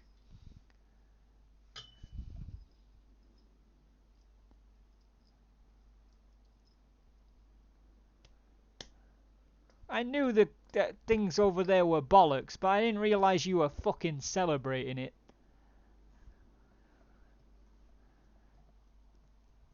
I do enjoy wild game though. Elk, moose, bear is very greasy. Deer, sheep, pronghorn. I haven't had any of that, I don't think.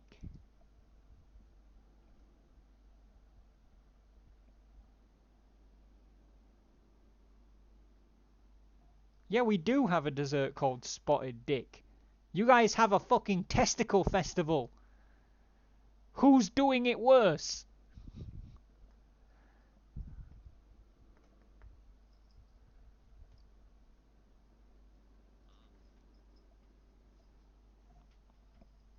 Elk and bison chili. That definitely sounds like something that needs to be tried for sure.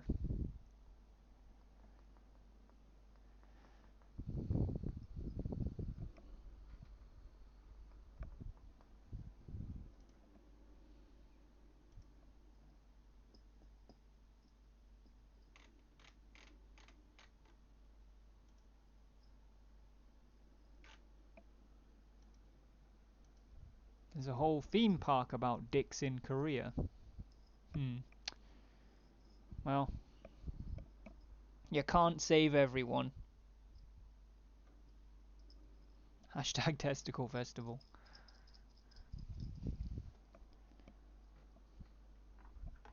When I saw someone mention gator, gator is very tender and good. Yeah, no, I've spoken to Buford. I don't feel like he's either of those things.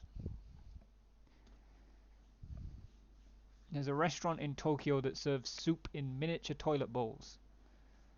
Why? Toilet-themed restaurants in Japan. What the fuck?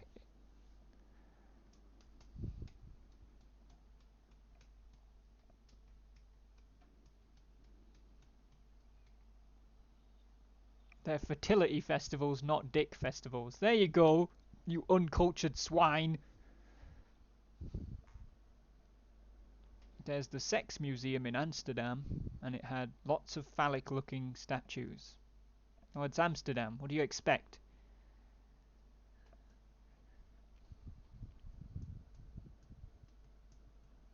Gator is good grilled. One of the markets here sells it. I've never had it.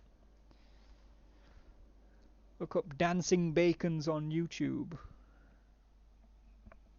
Hmm. Japan is kinda cray-cray.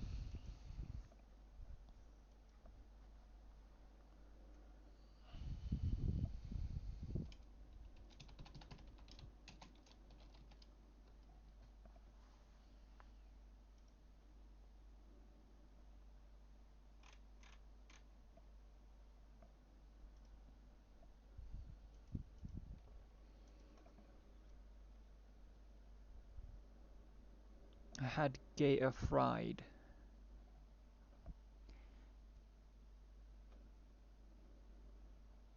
Thailand has ping pong shows. I'd say those are crazier than whatever Japan is doing. We have a displaced Cajun chef from New Orleans after Hurricane Katrina. Fuck me, it blew him all the way over there!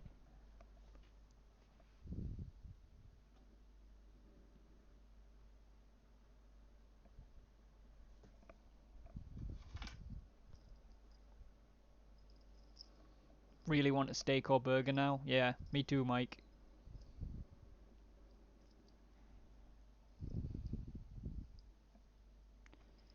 Cajun food is the tits. Yeah, I mean, I would like it if it wasn't so focused on seafood. Like, there's a lot of stuff in it that I don't like.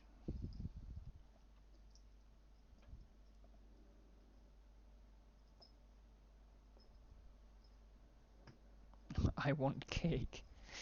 I know, I'm so fucking hungry now. I'm gonna have to go downstairs and, like, find some food.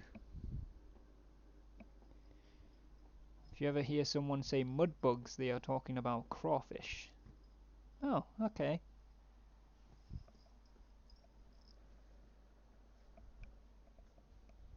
That makes sense.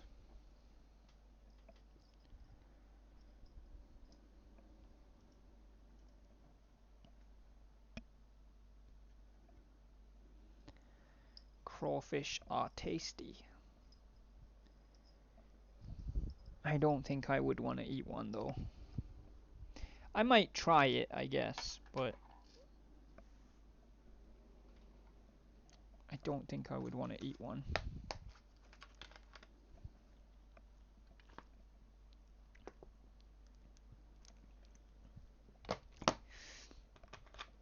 For instance, I know that it's not particularly, it might not necessarily be the best restaurant out there. But when we were in Florida, we went to Bubba Gump's Shrimp Company for food, and I had ribs. They were really nice though, but yeah, I wasn't gonna order fucking seafood.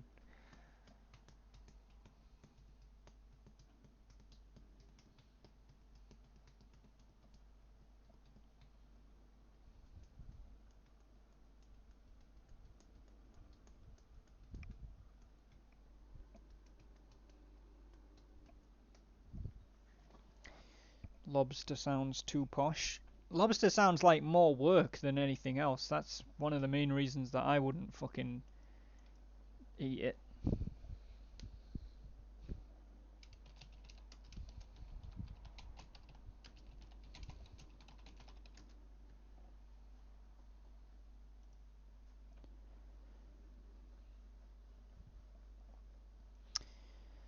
Give me a whole deep fried catfish or two. Jesus Christ, what is it with you guys and fish?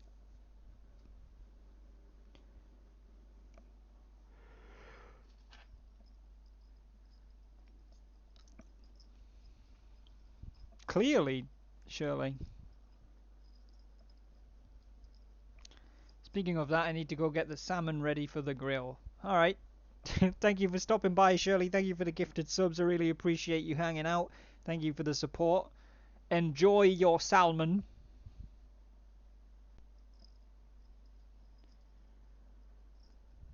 I'm not a huge fish can, but I love crab and crawfish.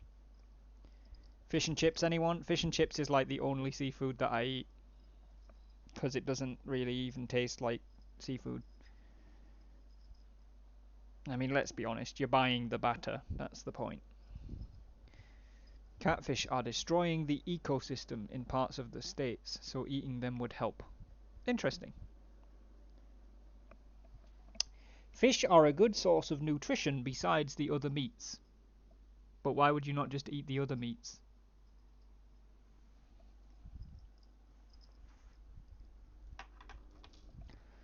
I found an off-the-trail little seafood joint in Daytona last time I was there. All you can eat crab legs for $10 and 2-for-1 Coronas. Huh. I'll stick with beef. I'm with you, Mike. I'm with you, brother. Let's go get some beef. Like, get some burgers, get a steak. We'll get some ribs.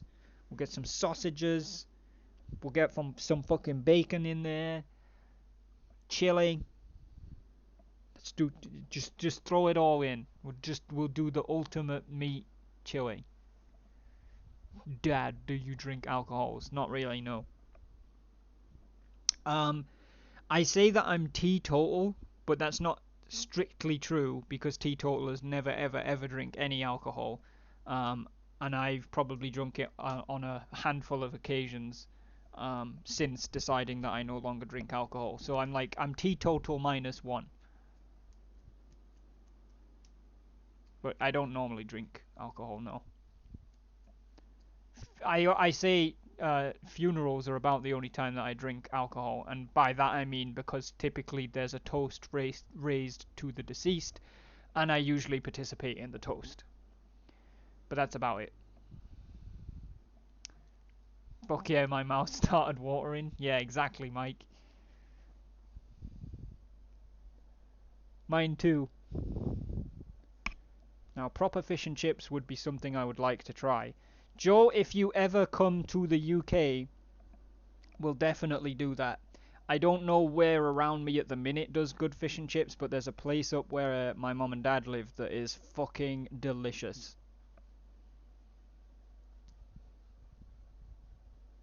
Come to Kansas City and get some burnt ends. What are those?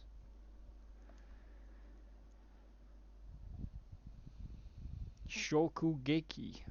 I've watched 1 or 2 episodes. I'm not a big alcohol drinker either. I hate beer, and other drinks are kinda expensive to drink regularly. Yeah, plus most of them taste like shit. Mike, me and you could go on like a fucking food adventure, dude. Like, just give us all the meats with spicy stuff and soda. Let's go.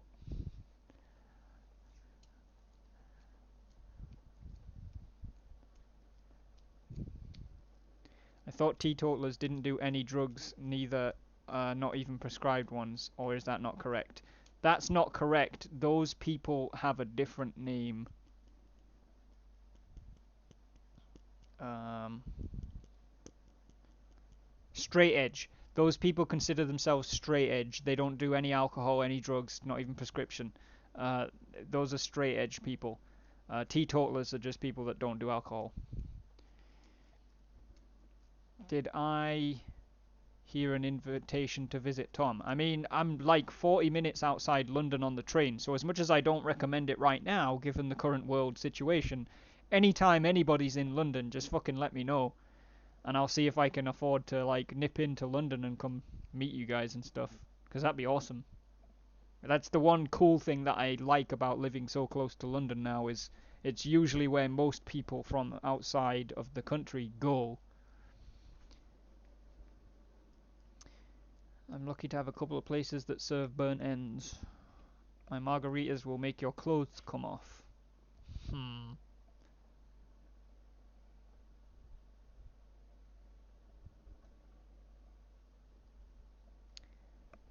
We should do it, Mike. We should definitely do it.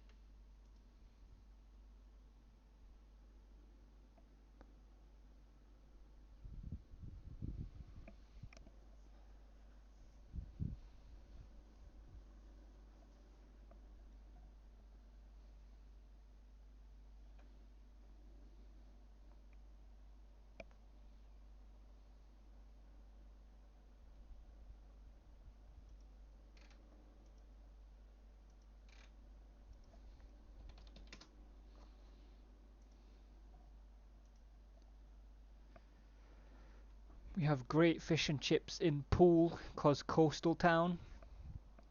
I would expect as much, yes. If you ever come to Texas or the States, hit me up. Or if I go to the UK, I'll hit you up. Yeah, Mike, we should.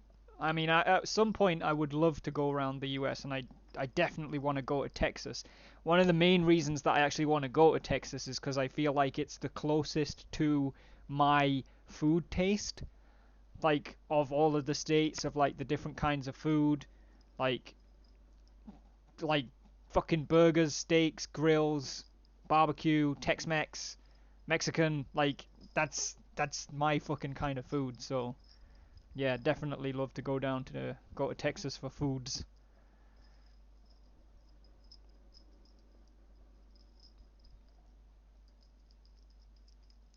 I mean, yeah, Reese, you probably could.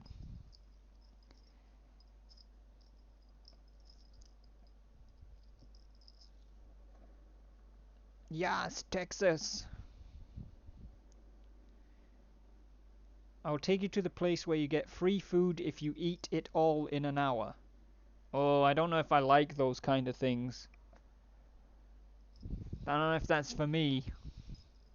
If I get chance to cross the pond, I also want to stop in Scotland to try Heart of Galloway ice cream.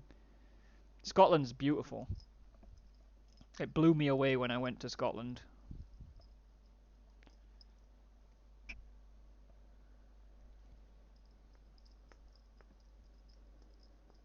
Just remember, no matter where you go in the world, McDonald's always tastes like crap. You know, Reese, it's interesting. I mean, obviously, compared to actual professional, like, restaurant food, it's not great. But I found that McDonald's in the US tasted way better than McDonald's here.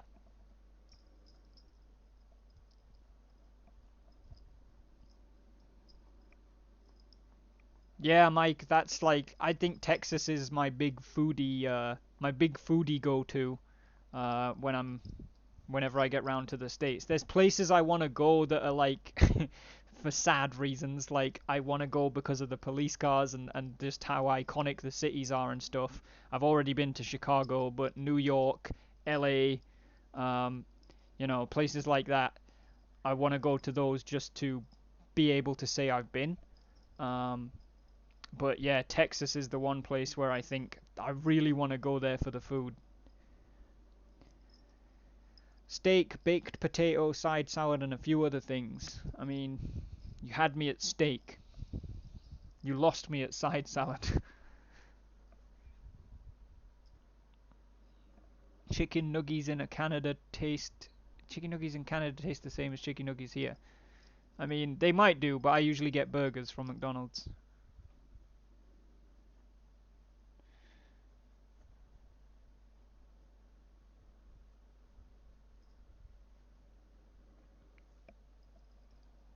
I'd love to do New York just to go on like a fucking pizza tour, because obviously there's so many Italians there and stuff. It'd be like, I'm determined to find the best pizza in New York. My state has a foodie challenge called the Adam Edameka Challenge. Has brisket, two spicy chicken, a pork fritter, and a couple of other things. Only get 30 minutes to finish it. Fuck that. I want to actually eat my food. Thank you.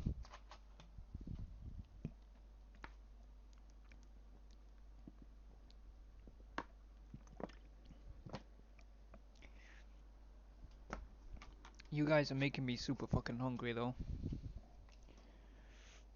I am not happy.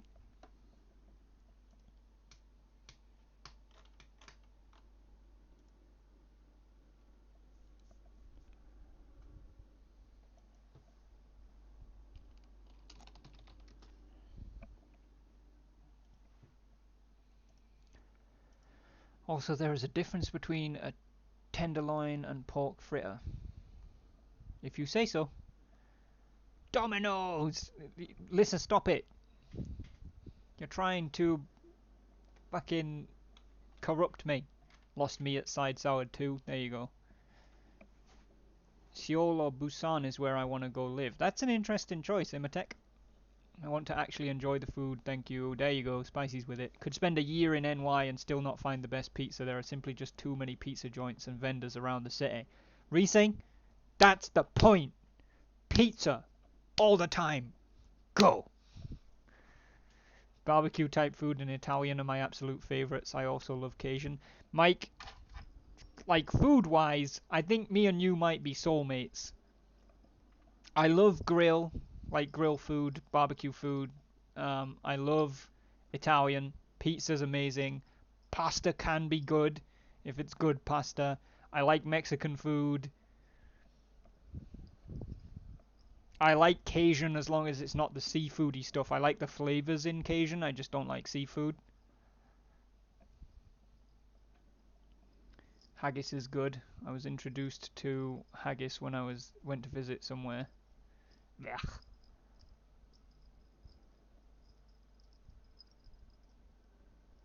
Dinner is being cooked right, so I'm excited. Damn it. Dominoes. Let's stop. I got a huge box of pizza for $5 and it was legit. Nice. Dollar pizza was the best. You having pizza for dinner, Alyssa? Why? Why? How dare you?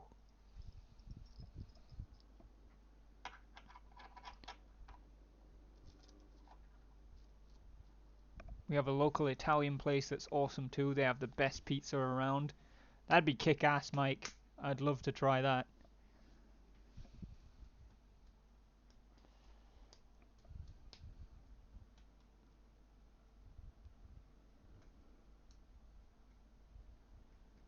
You're a wizard, Harry.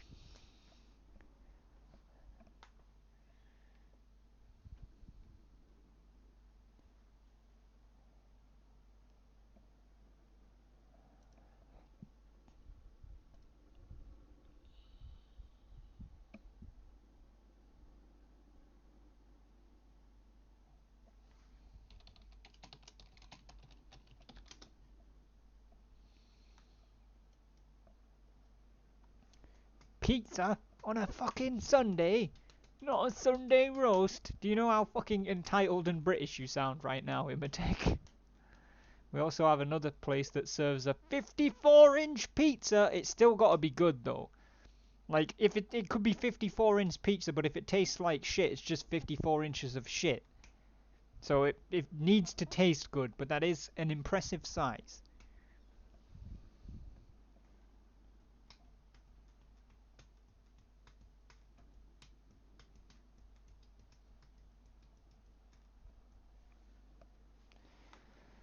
Oh god, I don't need fucking pizza, but now I'm looking. Now we're looking. What have you done?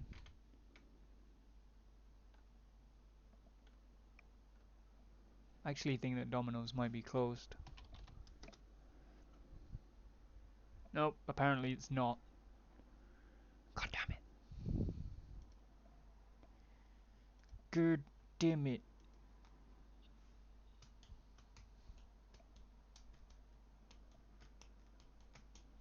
The middle gets soggy, Mike. I mean, yeah, but once you've eaten it, the middle gets soggy too. That's what happens when you eat lots of pizza.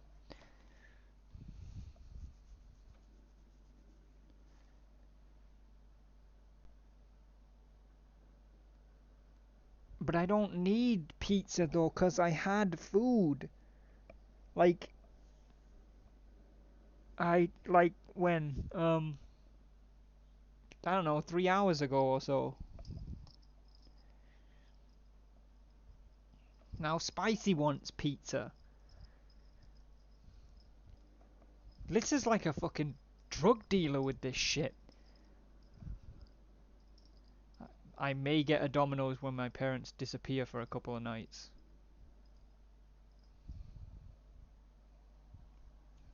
I can't afford pizza. That's what I'm gonna go with. At least pizza is better for you than drugs. It's a good argument. It's a strong sell. It's better for you than crack. Have a pepperoni pizza.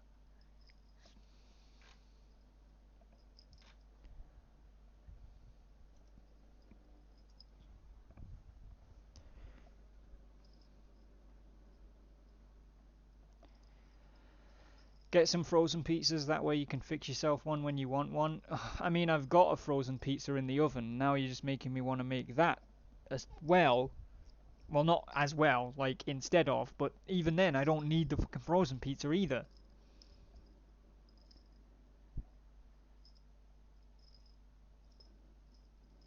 Domino's is always better when you can just rock up and bug off because you collected. I can't collect. It's too far away. I have to have them deliver.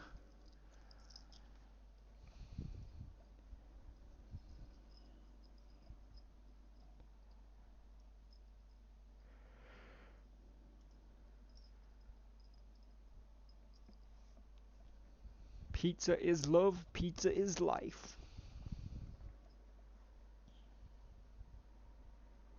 Listen, what are you doing? Oh no, 1400 bitties for the pizza fund. Oh, apparently there's an extra 100 because we missed one. Oh god. No. Classic sausage with fresh cracked black pepper. As a pizza? That sounds fucking delicious. Or is that what you're getting on your tombstone, which is weird? Collect? Collecting is for plebs. You better get a pizza. Oh god. Listen, what is this?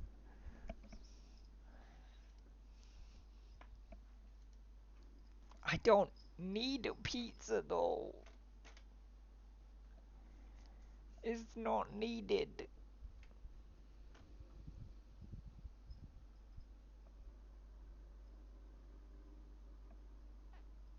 Tombstone is a brand of frozen pizza? Oh, okay. That's cool. I see. I see the marketing gimmick now. Don't let Lissa down.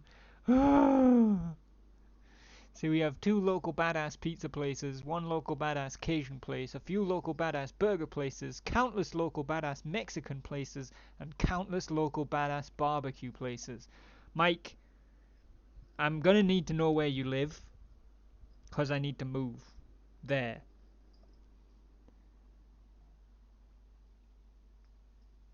Papa John's is fucking gross. At least it is here. I don't know how it is in the States, but it's definitely gross here.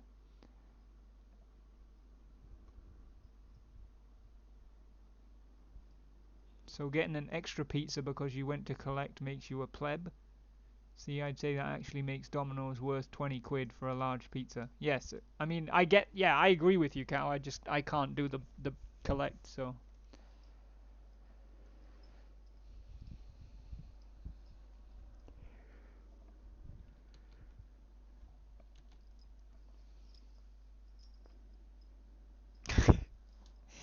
Stop shouting at me.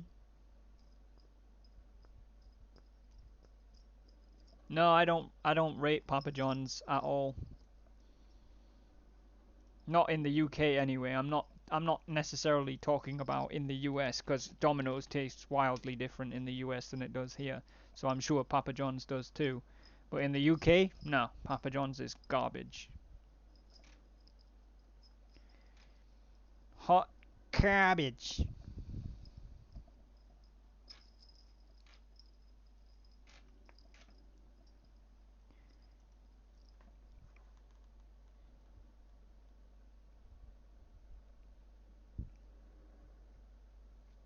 Agreed, Reesing. Chain places are inferior to mom and pop places. But mom and pop places usually don't deliver, which is the trade-off, right?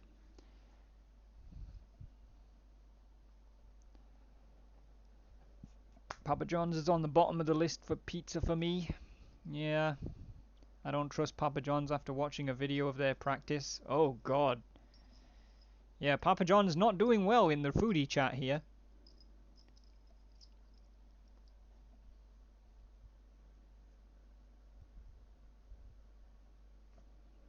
Yeah, but Mike, you guys have AC built into the houses, right? Like, I hate heat, but I wouldn't care if I could get in, if I could just be in the house and be like in the AC.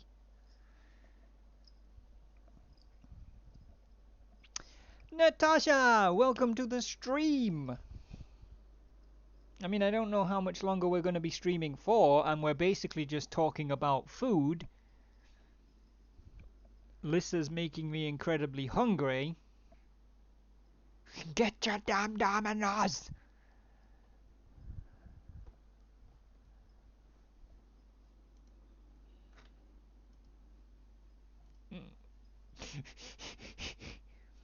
Feel like I'm being peer pressured into eating food. It's like being Bruce Bogtrotter in fucking Matilda.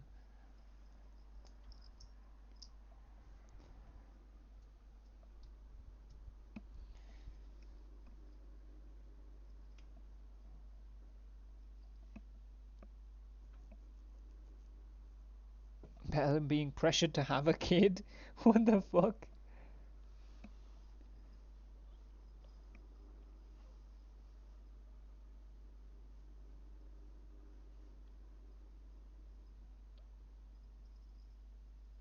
Got a girl got a pizza delivered from Papa John's.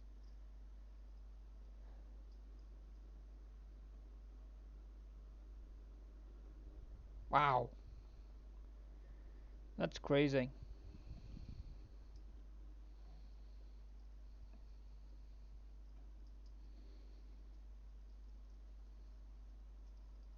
was gonna say drugs again, but I mixed it up.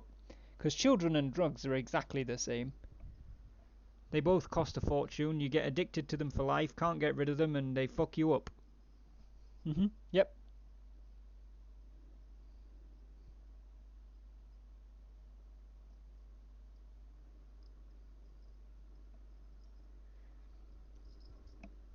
The TikTok girl.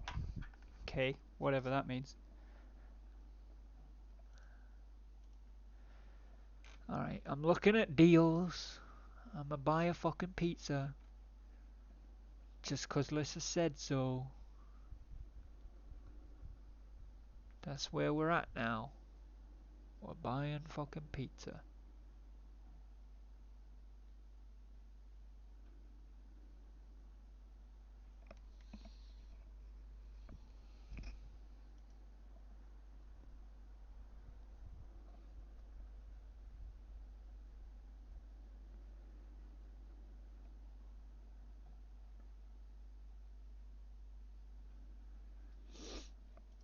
I'm not getting a big one though.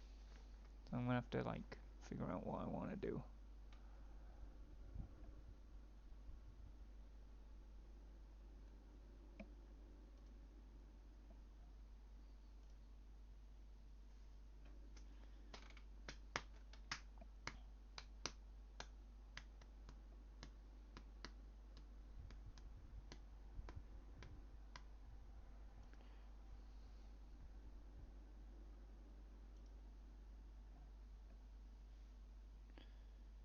Hmm.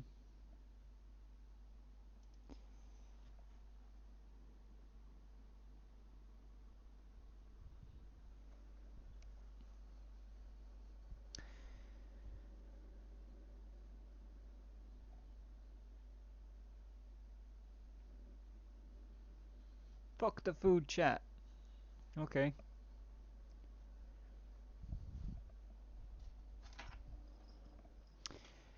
Right. Where are we at? I mean, at this point, like, I'm happy for you guys to keep hanging out, but I feel like I'm, like, failing as a streamer right now. I'm just letting you guys talk about food and movies and stuff. Like, are we doing anything? I don't know. Should I be doing something?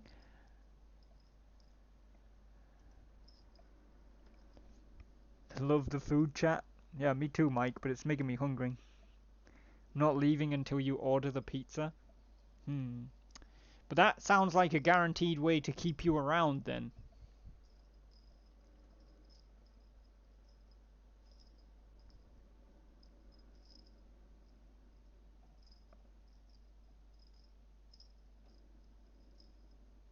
It's a chat stream. I guess it is. I mean, God help anybody who watches the VOD back because there's no chat on the screen, so they have no idea what you guys are saying unless I've read it. Not that I think many people will watch it back, and if they are watching it back or they happen to reach this point, if you're still here, guys, chances are this conversation is going to go nowhere else but continue down this path of food and maybe movies. So I highly recommend that if you're somehow still watching this after the fact and you've got this far, consider your mission done, go home and order a pizza.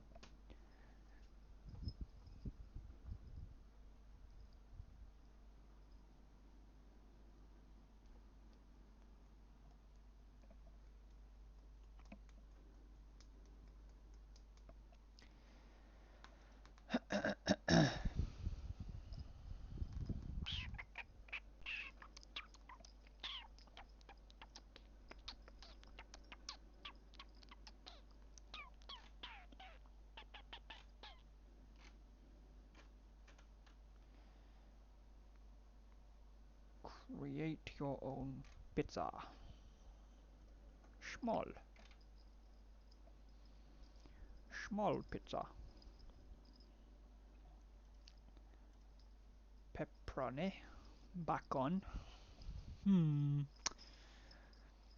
Pepperoni and bacon. Pinaple.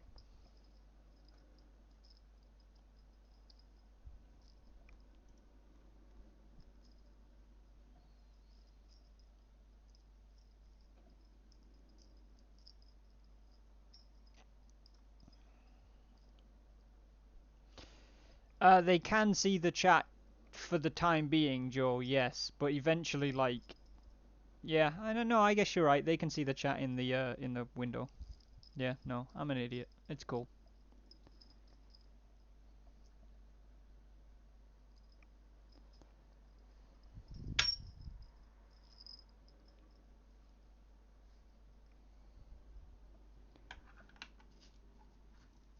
I'm still deciding, Lissa. Jesus. You savage. Being all on me about this shit.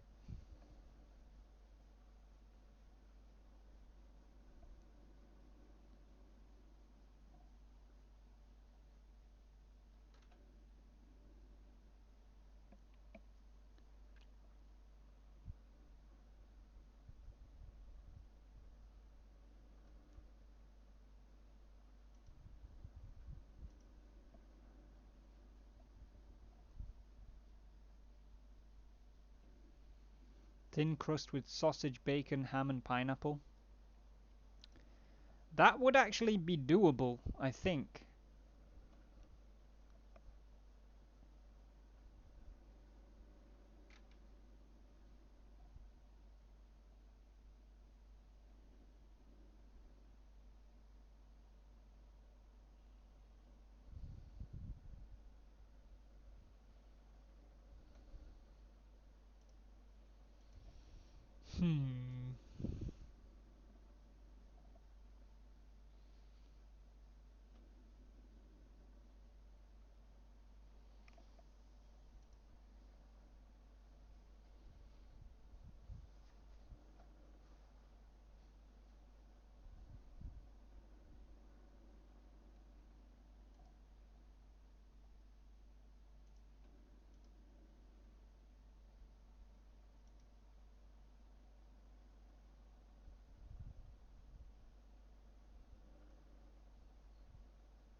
Hmm.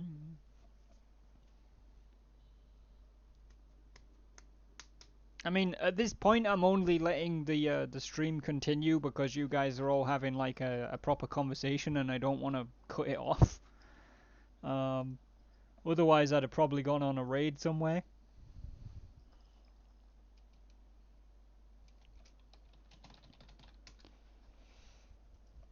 But yeah, you guys are having a proper little chinwag, so I'm gonna let that continue.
Ba, ba, ba, ba, ba.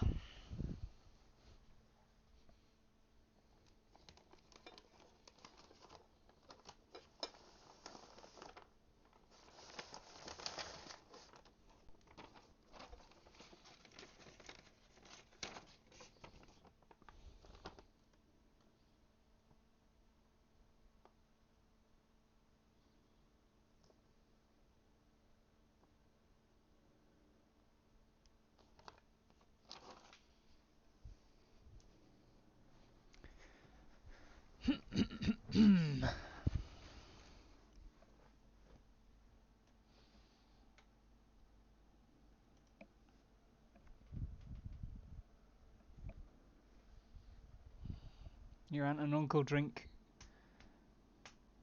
Yorkshire tea in Texas. That's cool. Yorkshire tea is amazing. But it's also Yorkshire water. People have Yorkshire tea when they're in Yorkshire, because obviously. and they think, oh my god, this tastes amazing, but it's because Yorkshire's water is actually really nice as well, because it comes straight from the reservoirs. Cam, welcome to the stream!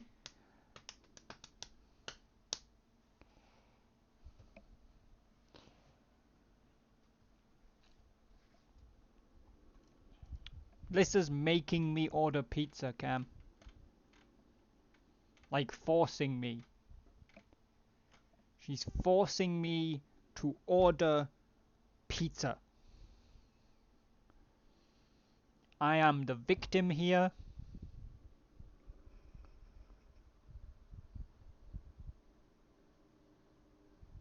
Yeah, we've been talking about food for the last 90 minutes at least.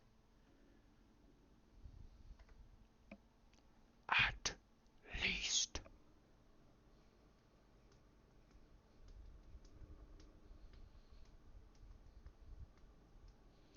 I think it did take some convincing. I resisted. I tried. And then Lissa threatened some kind of industrial action. And I don't want Lissa to take an industrial action.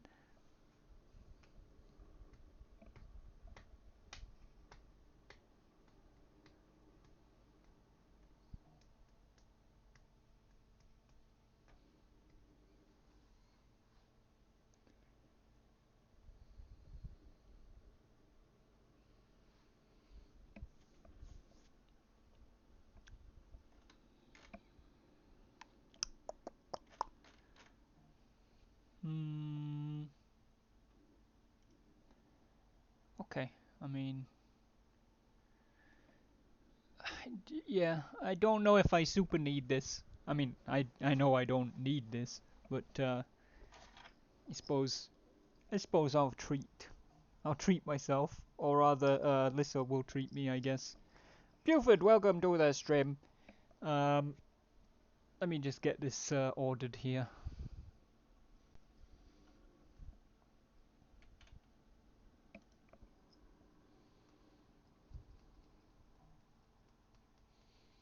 You don't put gravy on a scone? How dare you?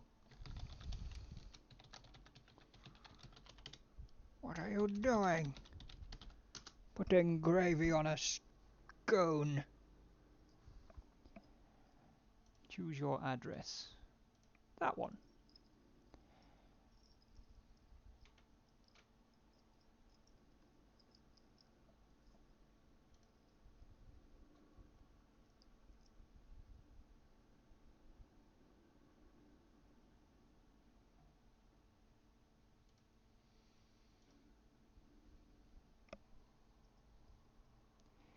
Gravy belongs on Yorkshire puddings. Yeah, but don't forget that you guys are talking across the Atlantic over a culture barrier where gravy, biscuits, and fucking everything else that you're even saying mean two completely different things.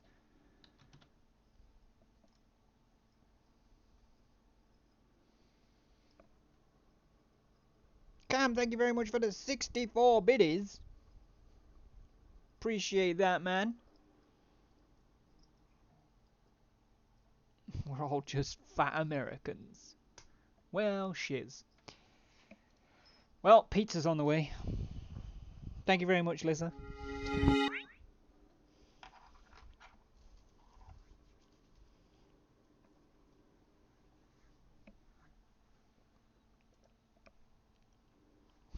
Yes, pizza! Pizza, indeed.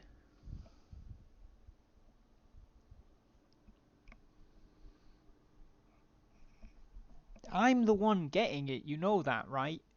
Like, I didn't order you a pizza.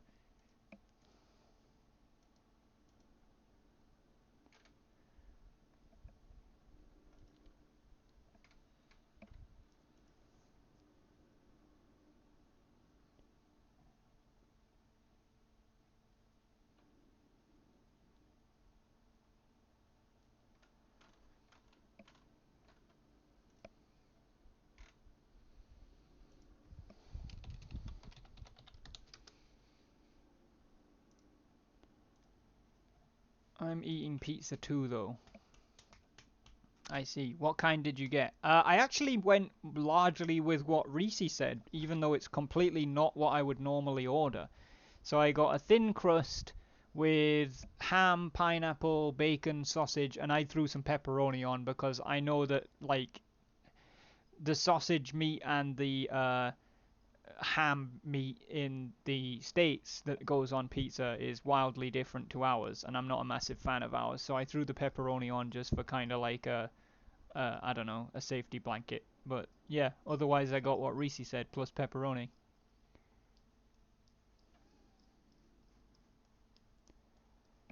Have you ever had French fries and white gravy? Hmm. You actively ordered pineapple. Yeah. I didn't fucking passively order it, did I?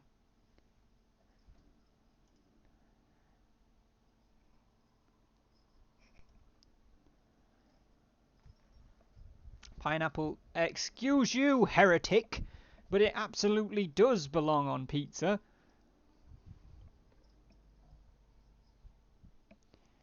It belongs anywhere that goes in my mouth.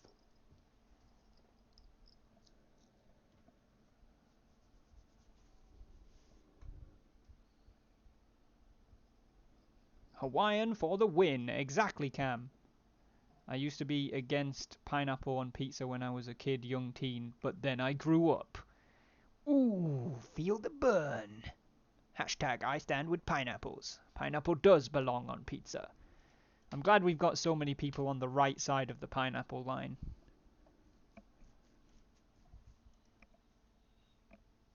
Imhotep, you are in the minority here, good sir.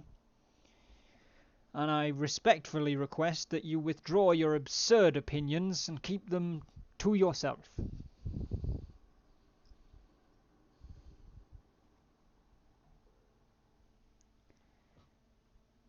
Pineapple on its own, I'm all for, but pineapple on pizza just does not work. You, sir, clearly do not understand flavour. Who threw up a poll? The, the fuck? Apparently one of my one of my mods has gone rogue.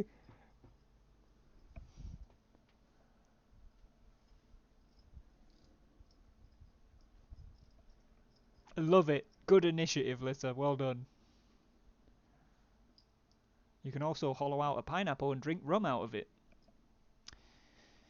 You can.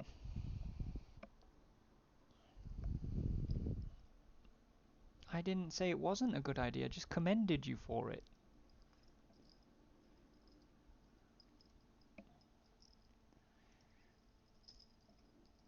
You shouldn't have given option for no. That wouldn't be a fair poll, and then I would have a problem.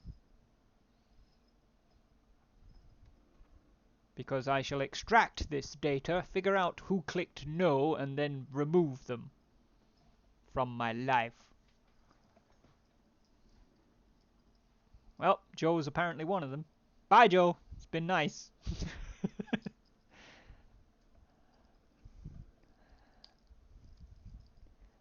I like some pineapple on pizza, but I hate when they just dump it on. Yeah, I'm with that, Mike. I'm with that. I'm with you there, buddy. Pineapple on pizza cannot be the main thing that is on the pizza. Like, it cannot outnumber the other stuff, because it's there to complement the other flavors, not just be the only flavor.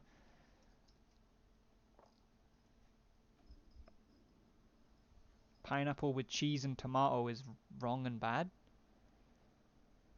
Well, I mean, not necessarily. Like, on a pizza, that's not exactly the same. Um, but yeah, I mean, you know, if you were eating pineapple, cheese, and tomatoes on a plate, I mean, even then, it's not necessarily wrong. It's not necessarily wrong. Yeah, yeah, Mike, I'm with you, man. It shouldn't outnumber the meat, for sure. I eat pineapple and cottage cheese together. Reese, you concern me deeply, but I don't think I am qualified to assist you.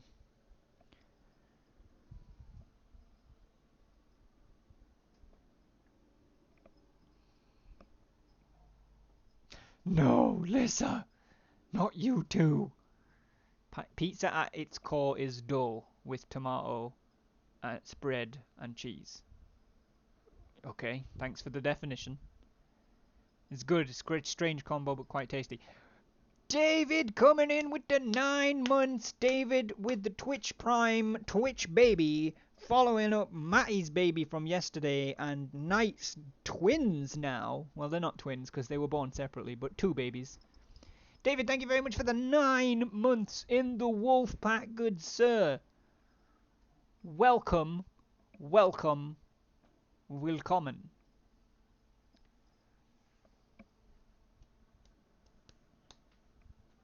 Bienvenue. Pineapple and cottage cheese is a well-known diet food. Oh, yeah, I can imagine, because it makes you not want to fucking eat anything.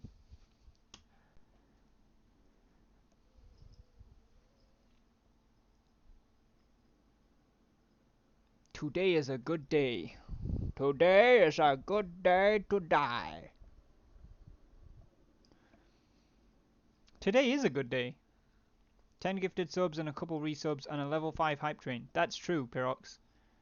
It has been a phenomenal day. But I think almost, almost more important is the fact that we've had people chatting. Like, I'm pretty sure I stopped talking about, like, the agenda, like, 2 hours ago.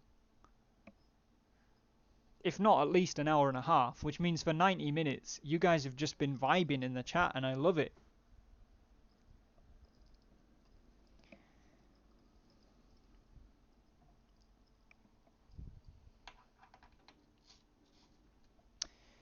We're just chilling out in the chat. Talking about food.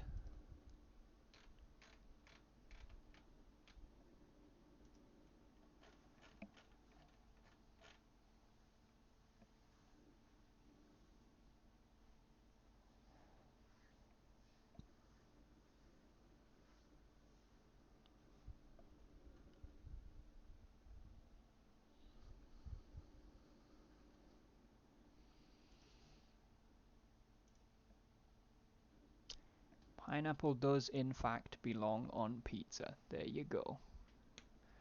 Making tater tots. Potatoes. Boil 'em, mash 'em, stick 'em in a stew.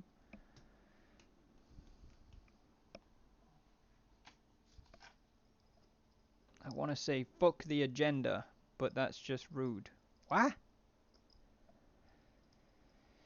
Okay, but can all pineapple haters and lovers put our differences aside to agree that pickles don't belong on pizza? Mike, pickles can be quite nice on pizza with the right stuff.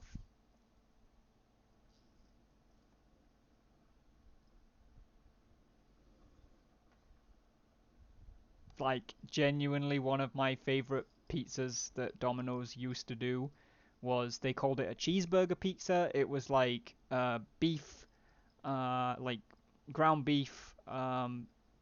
They put tomatoes on, but I always took them off because tomatoes on burgers weirds me out. I don't like them. But it was like ground beef, burger sauce, mustard, stuff like that. And I always threw. They had pineapple on it as well. I always threw pickles on. No, sorry, they had pickles on it anyway because it was a burger pizza, and I always threw pineapple on it as well. It was really nice.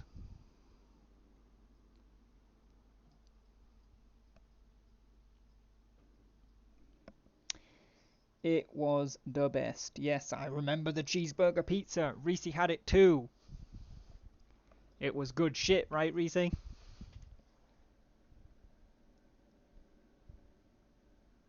Tomatoes fresh from the garden with some salt on them, nothing better. Now you sound like my dad, Pyrox. Like, my dad used to eat tomatoes all the time and he'd just salt them and eat them. And it's like, do you not want to put any, like, do you not want any other food? Like, no, just tomatoes with salt is good. Cheeseburger pizza, yes. Taco pizza, yes. Pickles on pizza, no. But pickles on pizza is part of the cheeseburger pizza, though. It was amazing, Reese. Never actually got the cheeseburger pizza from Domino's, but considered it. It was good shit, Cal. You should have. What planet are Tom and Reese from? I don't know, but we're going back soon. Getting bored of this this human 2020 lark.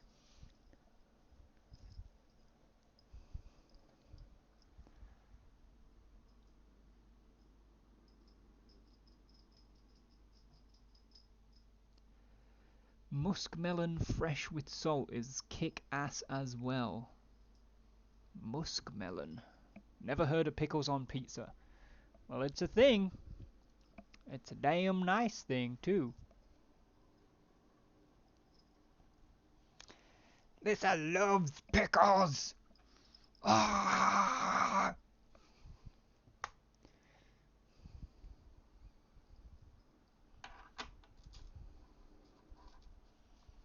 Eating dill pickle flavored peanuts. Uh-huh. I see.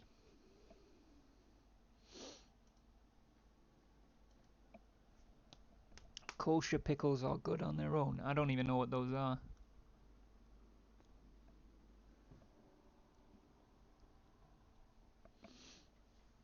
Pickles in a stir fry. Total power!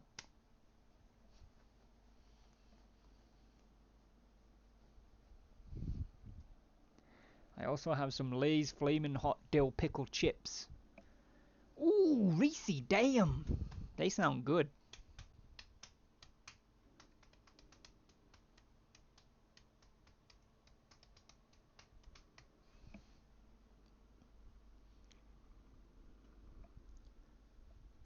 Pickles in a stir fry.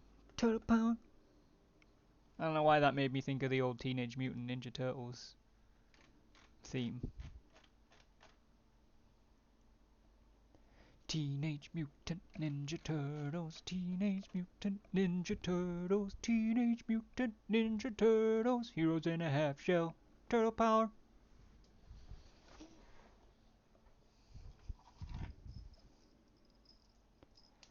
I used to love that show.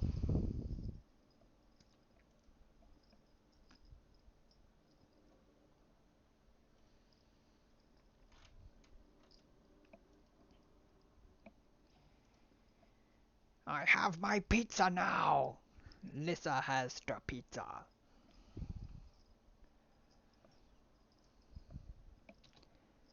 My pizza is in quality check, apparently. Did you order, Lisa, or did you, like, make one?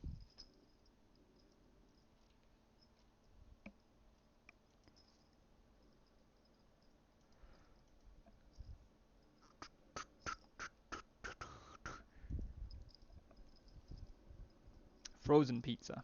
I see. Used to love Teenage Mutant Ninja Turtles. Yeah, Mike! Of course you did. Your name's literally Mikey. I only like one certain kind of frozen pizza. I'm picky. Apparently you are, Zach. TMNT is meh. Immertech, you're not making yourself many friends here, pal.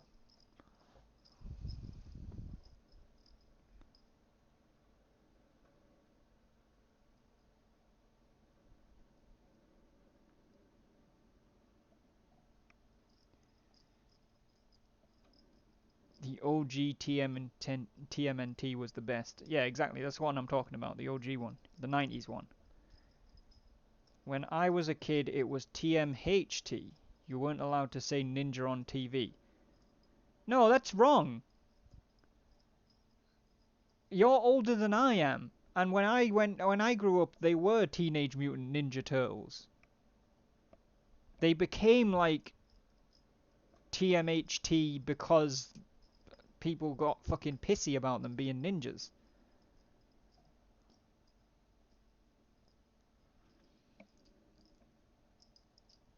My mom was making pizza and I wanted tater tots. I mean, I want both. Goddamn. The new one is trash. It probably is. Fuck friends, I got my A no-made body pillows? Okay. I lost a lot of friends with a Chick-fil-A comment that I made last night. What did you do?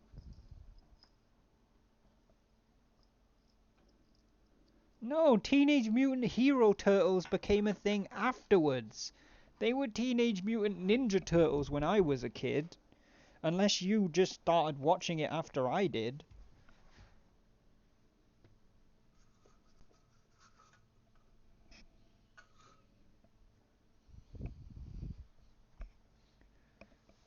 I admitted that I actually hate Chick-fil-A. Oh. No, Reese, it does not. It sounds wrong.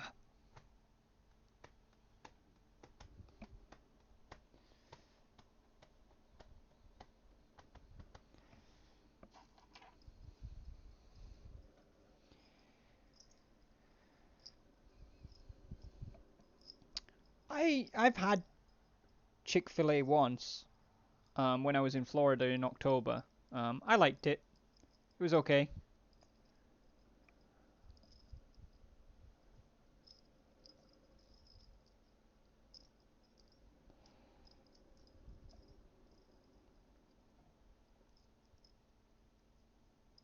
You weren't 4 or 5 before I was born. How old are you?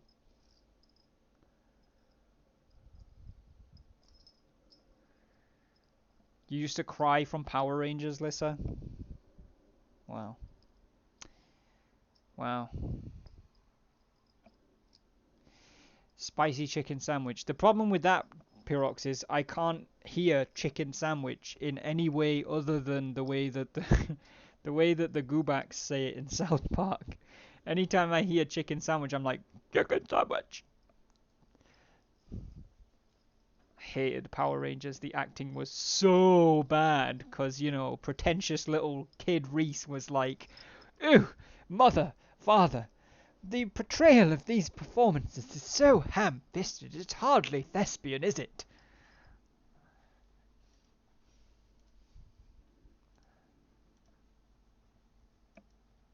Mike, why do you hate Power Rangers?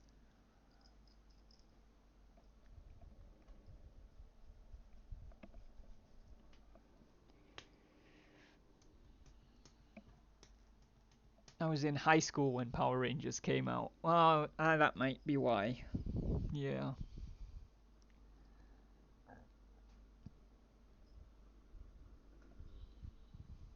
Little high school Reese just like, I hate these children's TV shows. Look at them, they're crap. I grew up watching the OG Power Rangers too, Pyrox. I never liked all of the spin-offs and stuff, and they even got weirder. But the OG Power Rangers was yes. Also, Cal's not wrong. The acting in the majority of things back then was terrible, especially in kids' TV.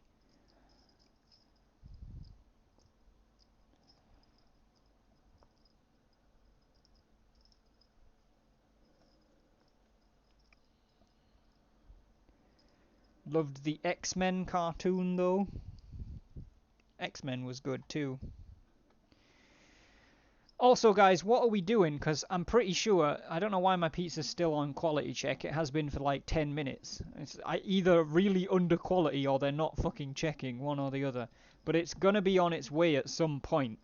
Are we ending the stream when I have to get pizza? Or are we just gonna... Are you guys gonna entertain yourselves, for lack of a better term?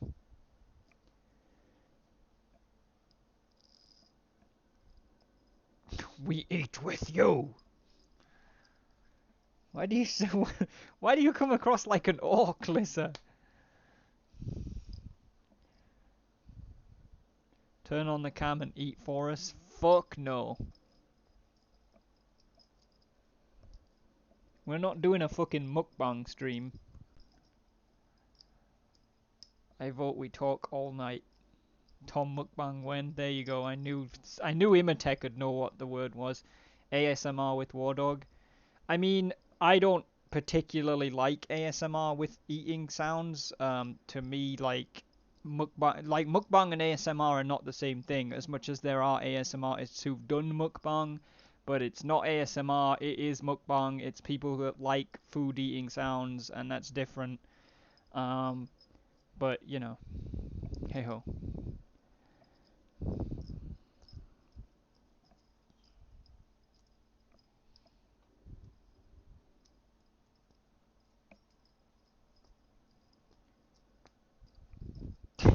just, just imagining Lissa like an orc just being like, "We eat with you," and part of me really wants it to like it comes out of Lissa's mouth sounding exactly like that, but then she just goes back to talking like herself.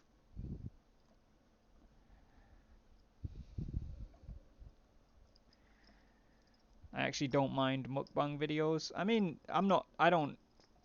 Yeah, I'm with Pyrox. I've never understood it, um, but I don't mind people that like it.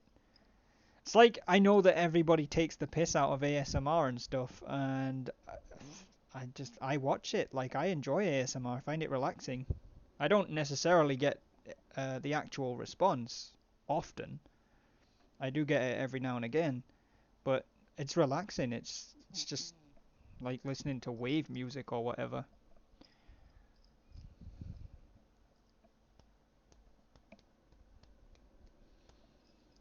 Yeah, I'm with Imatech. Why should I watch someone eat food? Why can't I just go eat food? But that doesn't mean that you know, think that people shouldn't be allowed to watch it. ASMR is the worst thing ever introduced to Twitch. I disagree, Reesing. I disagree. I think that there are Twitch streamers. I'm not even going to call them ASMR artists because they're not. There are Twitch streamers who basically use ASMR as a way of selling sex. That I don't deny because it definitely happens. And those people are not only shitting on what ASMR is, but they're taking advantage of vulnerable, gullible idiots in an environment where they're not supposed to be even allowed to sell sex, but they essentially are. And I agree with you that those are bad. But I don't think that ASMR is the worst thing to happen to Twitch or the worst thing to ever be introduced to Twitch because I know some, well, I don't know them, but I follow some ASMR artists on Twitch who are just fantastic ASMR artists. They're just good at being calm and relaxing and they don't sell sex. That's not about what it is. There's a lady on YouTube who's legit made millions from her mukbang videos. Like, how? Because people are weird, man. That's basically it.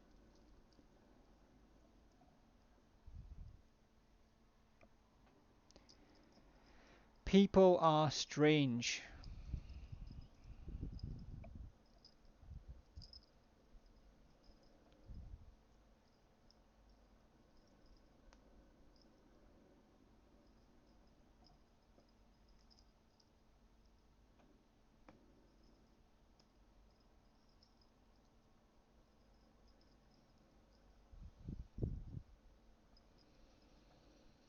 But I knew them as the Teenage Mutant Ninja Turtles, though. And I live in the same fucking country as you. I don't care that you can go to Wikipedia. I'm telling you they were called Teenage Mutant Ninja fucking Turtles.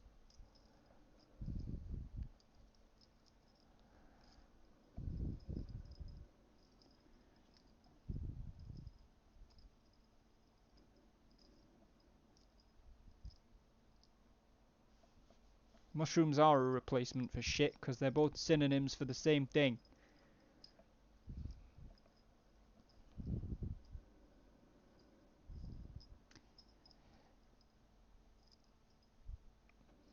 And all I'm saying is I didn't say they weren't. Right, but I'm younger than you. Stop taking away my ninjas.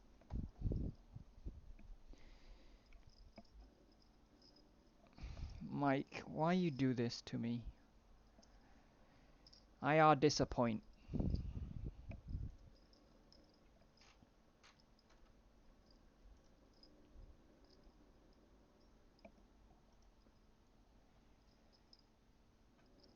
Even here in the States, the creators had to change out the nunchucks. So why, what? So did he even have nunchucks?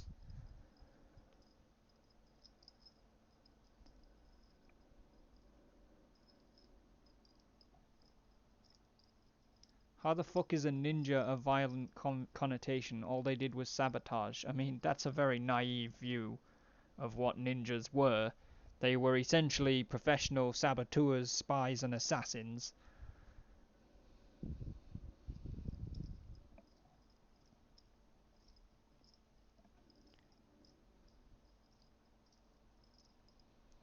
Don't shout at me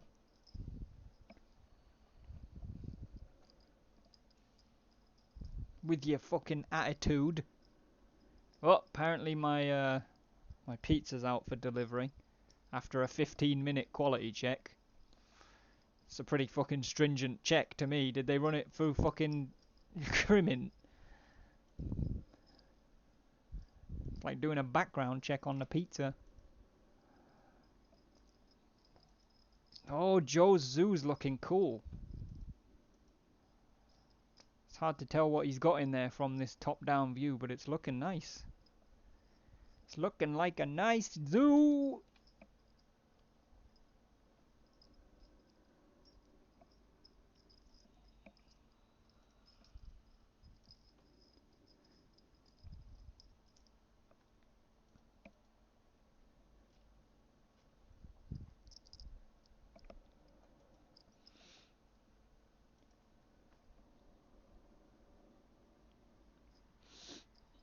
I think we're waiting on a driver to get back for the next load of pizzas. Probably. It better be top-notch. Background check. They changed it to Ninja in the 90s. Oh. So they stopped being bitches about it. Okay, I see. But then they started being bitches about it again, right? Because now they're called Teenage... Are they not just called Teenage Mutant Turtles now? Like, they're not even Hero Turtles anymore, right?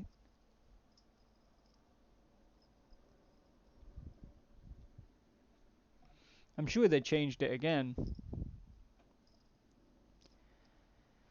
Covert coming in with the 6 months in the Wolfpack. Covert, thank you very much, man. What the hell is going on in here? We're talking about food. We're having debates about Teenage Mutant Ninja Turtles. We've had a little bit of discussion about ASMR, mukbang, anime. We're just kind of rolling with the punches right now, Covert. Lissa made me order a pizza. That's now on its way.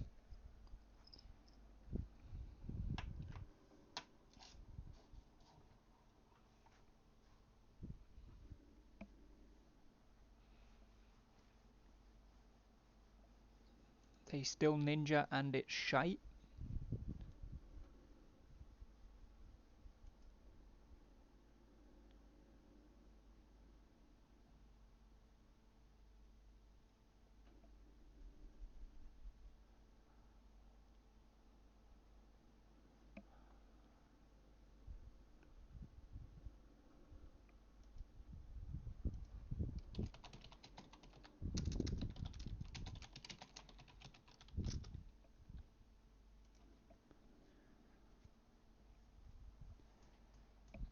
It's fucking raining outside. It's fucking England outside. What do you expect?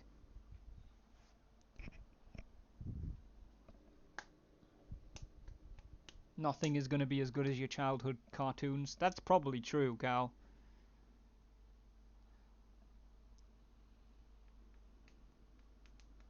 Although I want to see the new Animaniacs. There's a new Animaniacs?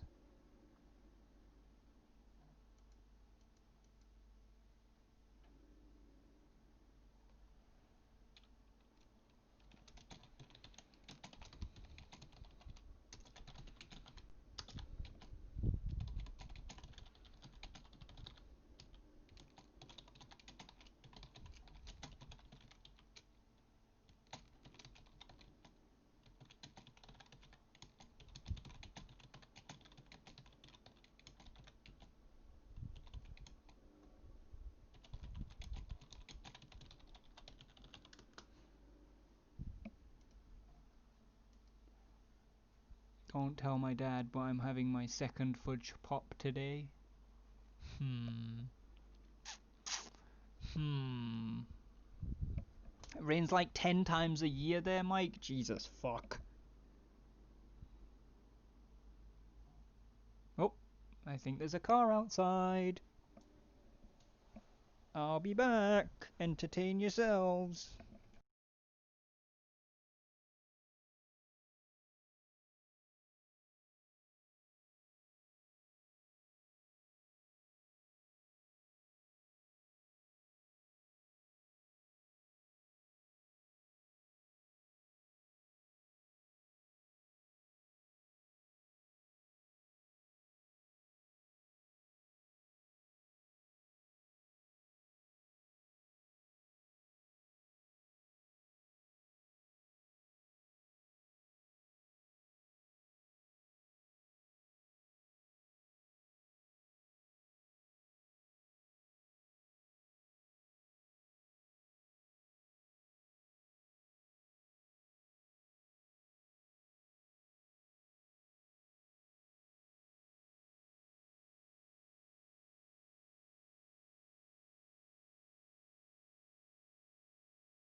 I was wrong. It was, well, there was a car outside, but it wasn't stopping. It was slowing down. I think it was a taxi.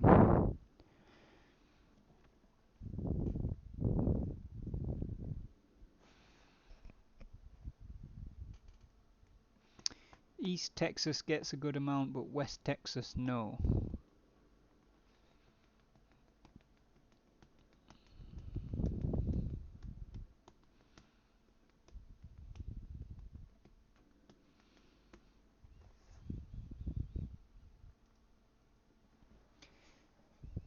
Oh, we're having another poll apparently.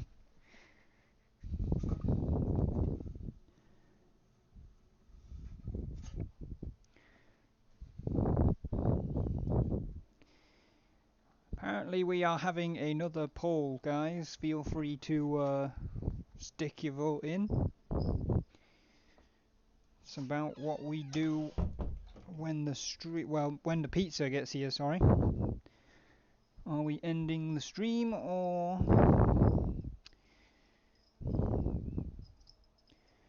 are you folks going to entertain yourselves? I mean, interestingly enough, I didn't expect to be going this long. I'm pretty sure that the staff podcast is in like within the next hour. So if you guys don't mind sort of entertaining yourselves when my pizza gets here, I might just eat my pizza and then we'll probably be good to just gear straight into the SRP staff podcast.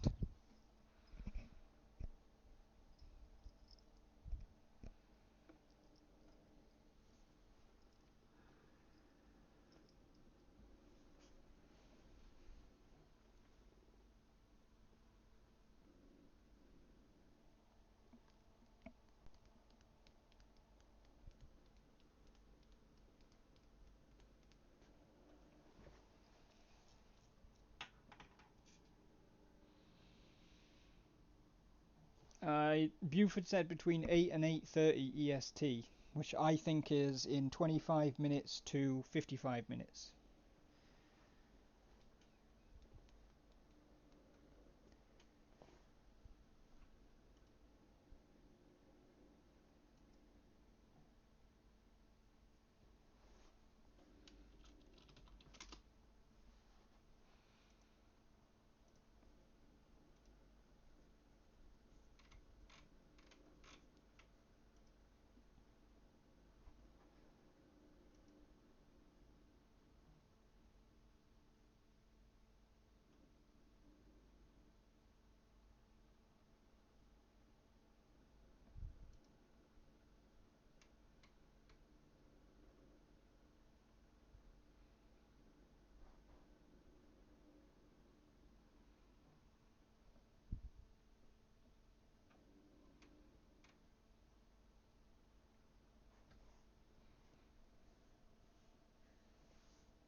Rubber baby buggy bumpers. What? I mean, I'm just kind of staring out the window waiting on my pizza now. But if you guys have talked yourselves quiet, we can always find somebody to raid-a-roo.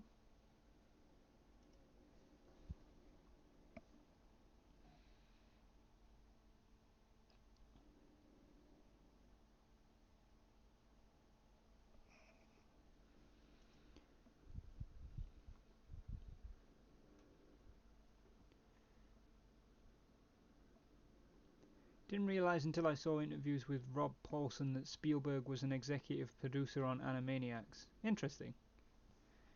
Is Reese staring back?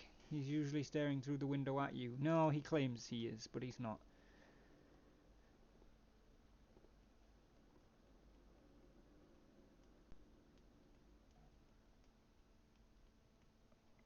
God, everybody's eating. I see how the fudge it is.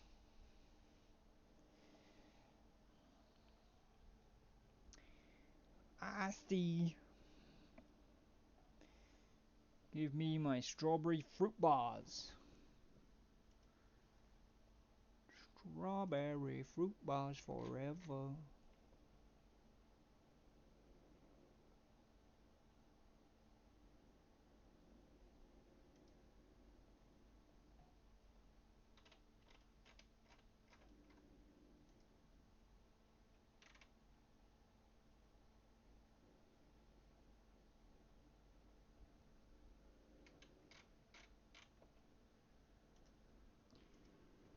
Alright, I'm not eating yet as I got to pick up my nephew here in a few minutes. Gonna grab some tacos afterwards. Nice.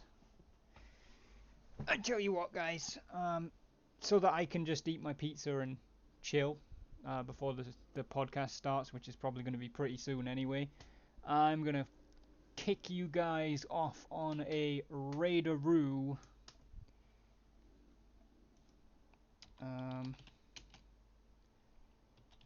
We are going to go and raid Greybeard, who is playing something called Rogue Company. I'll be back pretty shortly. I'm probably not. I don't think I'm gonna stream the staff podcast. I might do, but Buford certainly will be. So you can check out Buford's channel shortly, and I will be in there on the staff podcast for SRP. I will of course also be back in 15 hours time with Motorsport Manager, and then Marbles on stream tomorrow night as well, or tomorrow evening. So thank you guys for hanging out. Thank you guys for listening to episode 3, the July episode of the Wardog Unleashed podcast.